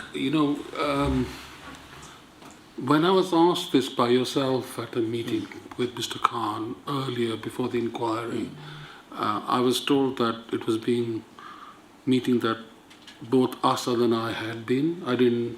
I wasn't told who the officer was at that time, as you remember, and it's not my.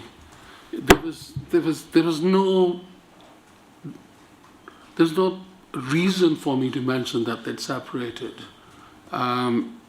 Actually, as I said, I was the last person to know that they were thinking of separating. The information was circulating within the Stephen Lawrence campaign with other lawyers before then. I'm not saying they said, I don't think anybody from the Lawrence campaign said that. I'm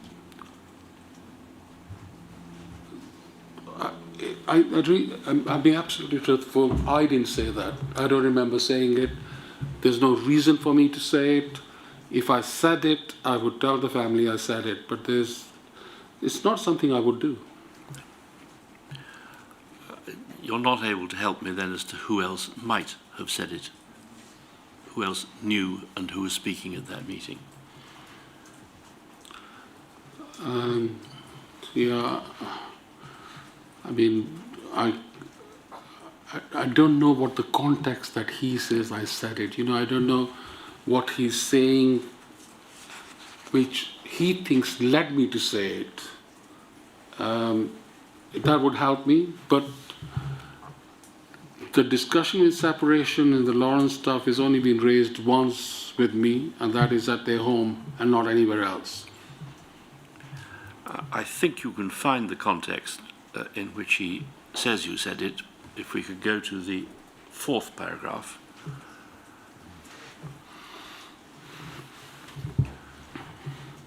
As can be seen, Suresh had fully calmed down by this stage and apologised to Alex.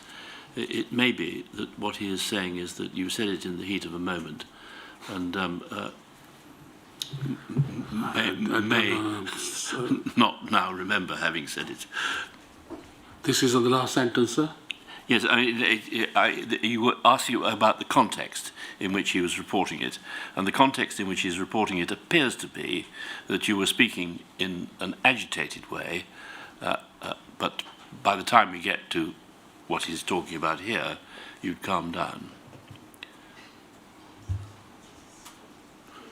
No, I remember a meeting at the end of the inquiry where the ticket is established, where the tickets are being distributed. Yeah.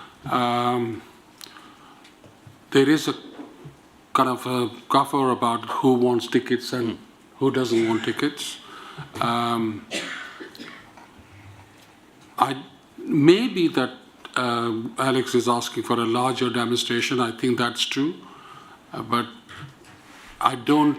Even if, I mean, it says he also said there was someone very close to the Lawrence family who was on Uncle Tom, and as the police agent was actively advising the Lawrence family against any re-election. It doesn't follow that I would say after that that the family are separated, or before that. No, I was simply trying to show you the context in which this is being reported. I'm not asserting it's right, I'm merely trying to point out to you the context in which it said it's being reported. I don't say it, I wouldn't say it in the context that it's been shown to me. No. Very well. That's thank you for answering my questions. I'm grateful for that. Does anybody have any questions arising out of that? No. Then that concludes today's evidential hearing. We will resume evidential hearings at 10 tomorrow.